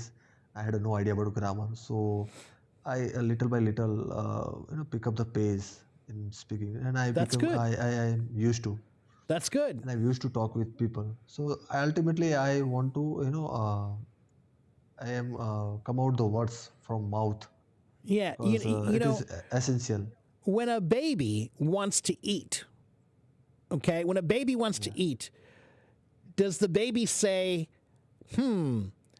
I don't know how to say this sentence with perfect grammar, so I'm not going to say anything? Or does the baby just say, me want food? The baby says, me want food. It doesn't care about its grammar. It just wants to communicate, right? So you have to remember that communication is the most important part of language, not perfection. Okay? So babies can talk to you, but they won't speak perfectly, but they still can communicate, right? So language should be the same way. My Chinese is not perfect. My Chinese is not perfect at all. I make lots of mistakes when I speak Chinese, but Yeah, right. people understand me most of the time. That's all I care about. I don't care if it's perfect. I just care if you understand. Okay? Right now, what I'm doing, my son and me, I inculcate some words in his head. I think he is 1.5 years old. Oh, good. So you can see his photo in the tube light. Ah, cute. So- Yeah. Yeah. Well, 1.5 is young. So what I tell people, if you have children and you want to encourage them to learn So- English, the first few Mark, years you just need to create an English environment. So English environment just first. I use start with English. a little bit when I say him, where is the eyes? So he just twinkling his eyes. Yeah, yeah, Where is yeah. your nose? Right, So he's, good. Simple things. it Yeah. touches nose. That's right. And Where is speak your English. ears? It That's touches right. ears. Good. That's perfect. Don't push him too much. Just use English. Show him that English is important to you. And then encourage him to try to communicate simply. Yeah, I inculcate him in without any unnatural way. I naturally because my language automatically he will learn without any reason because it is he will get environment of my language. But English, That's right. I Yeah. have to create environment for him. That's exactly right. When Between the ages of 1 and 6, the best way to teach your kids is just to give them a good learning environment. You should not be giving your kids private lessons when they're 2 years old. You should not be giving them books when they're 3 years old. No, just Yeah, right. just give them an English environment. Let them watch some English TV shows. Practice talking about English. You know, when you give them an apple, say apple in English so they hear the English words, right? I share an interesting point here. Every day a cow come to my house for roti. Roti means in my side bread. Yeah. So cow come to my house for bread. So I take my son to cow. So when I just go, it is cow. It has so I just indicate it has. So he just said 40. Yeah. So Good. it has. I just touch his horn. Yeah. It has. He just speak little bit. Two horns. Yeah. So it Good. has Simple. a totally practical way. Yeah. Not in a bookish way. That's So right. it is easy to inculcate in his mind. That's right. If I inculcate these sentences in mind, so automatically he get idea about cow. He don't cram. In English word cram to That's right. Yeah. to essay Right. on Yeah. cram. Because he get a knowledge about practical knowledge about animal. So automatically is try to automatically try to and I will also searching how to include some new words Yeah, in his mind. inculcate, everybody. Inculcate is a good word.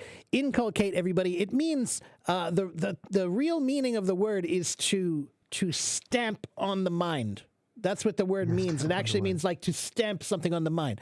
So to inculcate someone doesn't mean you're forcing them. It doesn't mean you're shoving it in their face. It doesn't mean you're teaching them.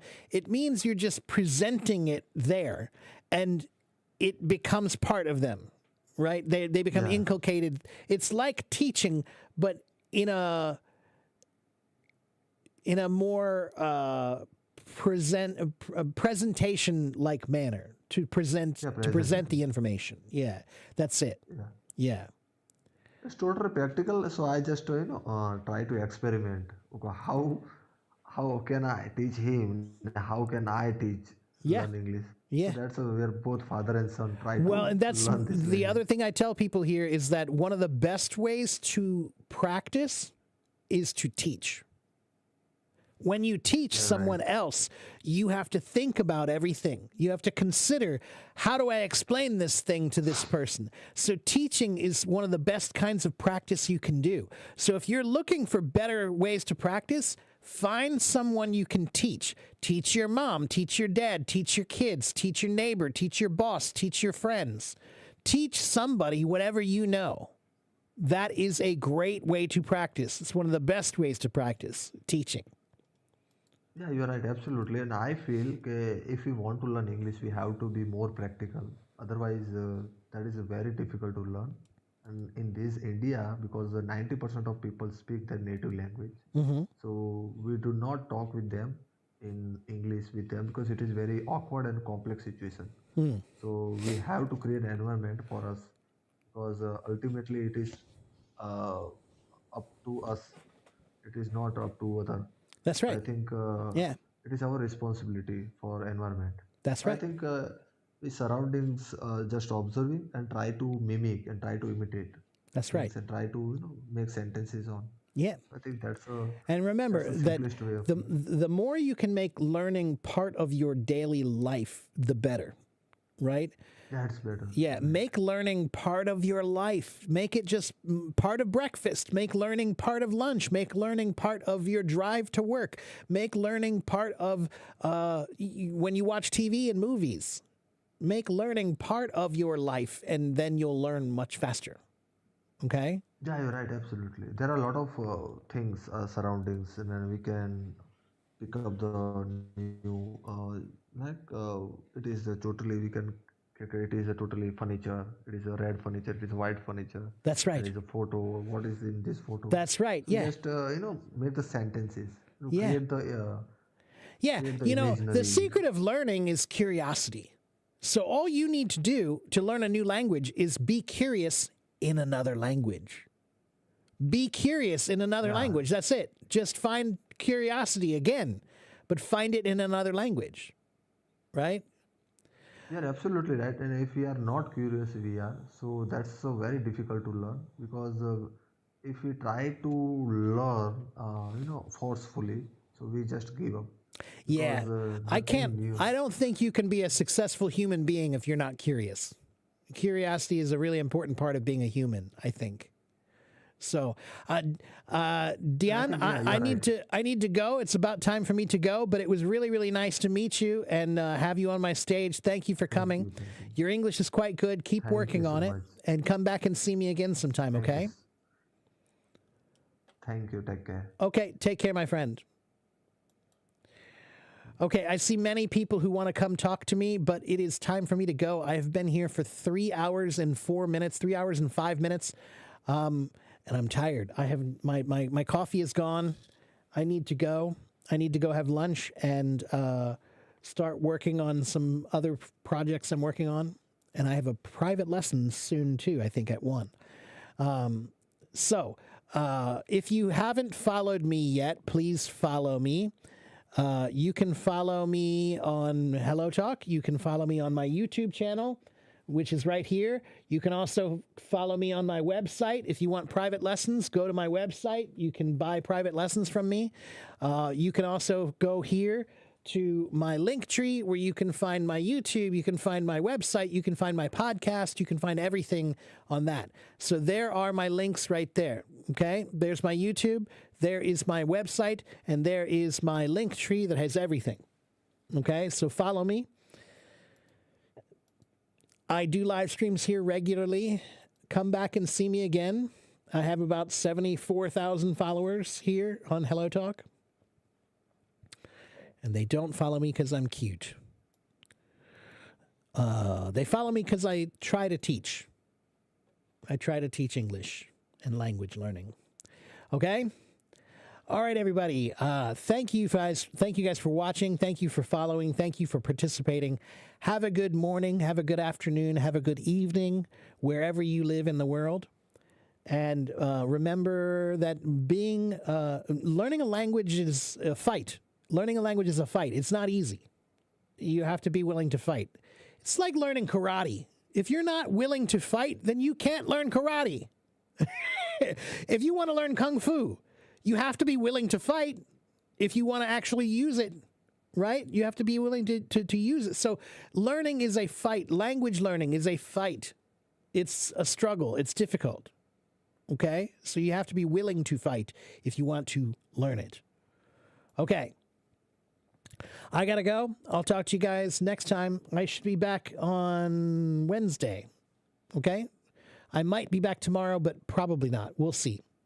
Okay. All right.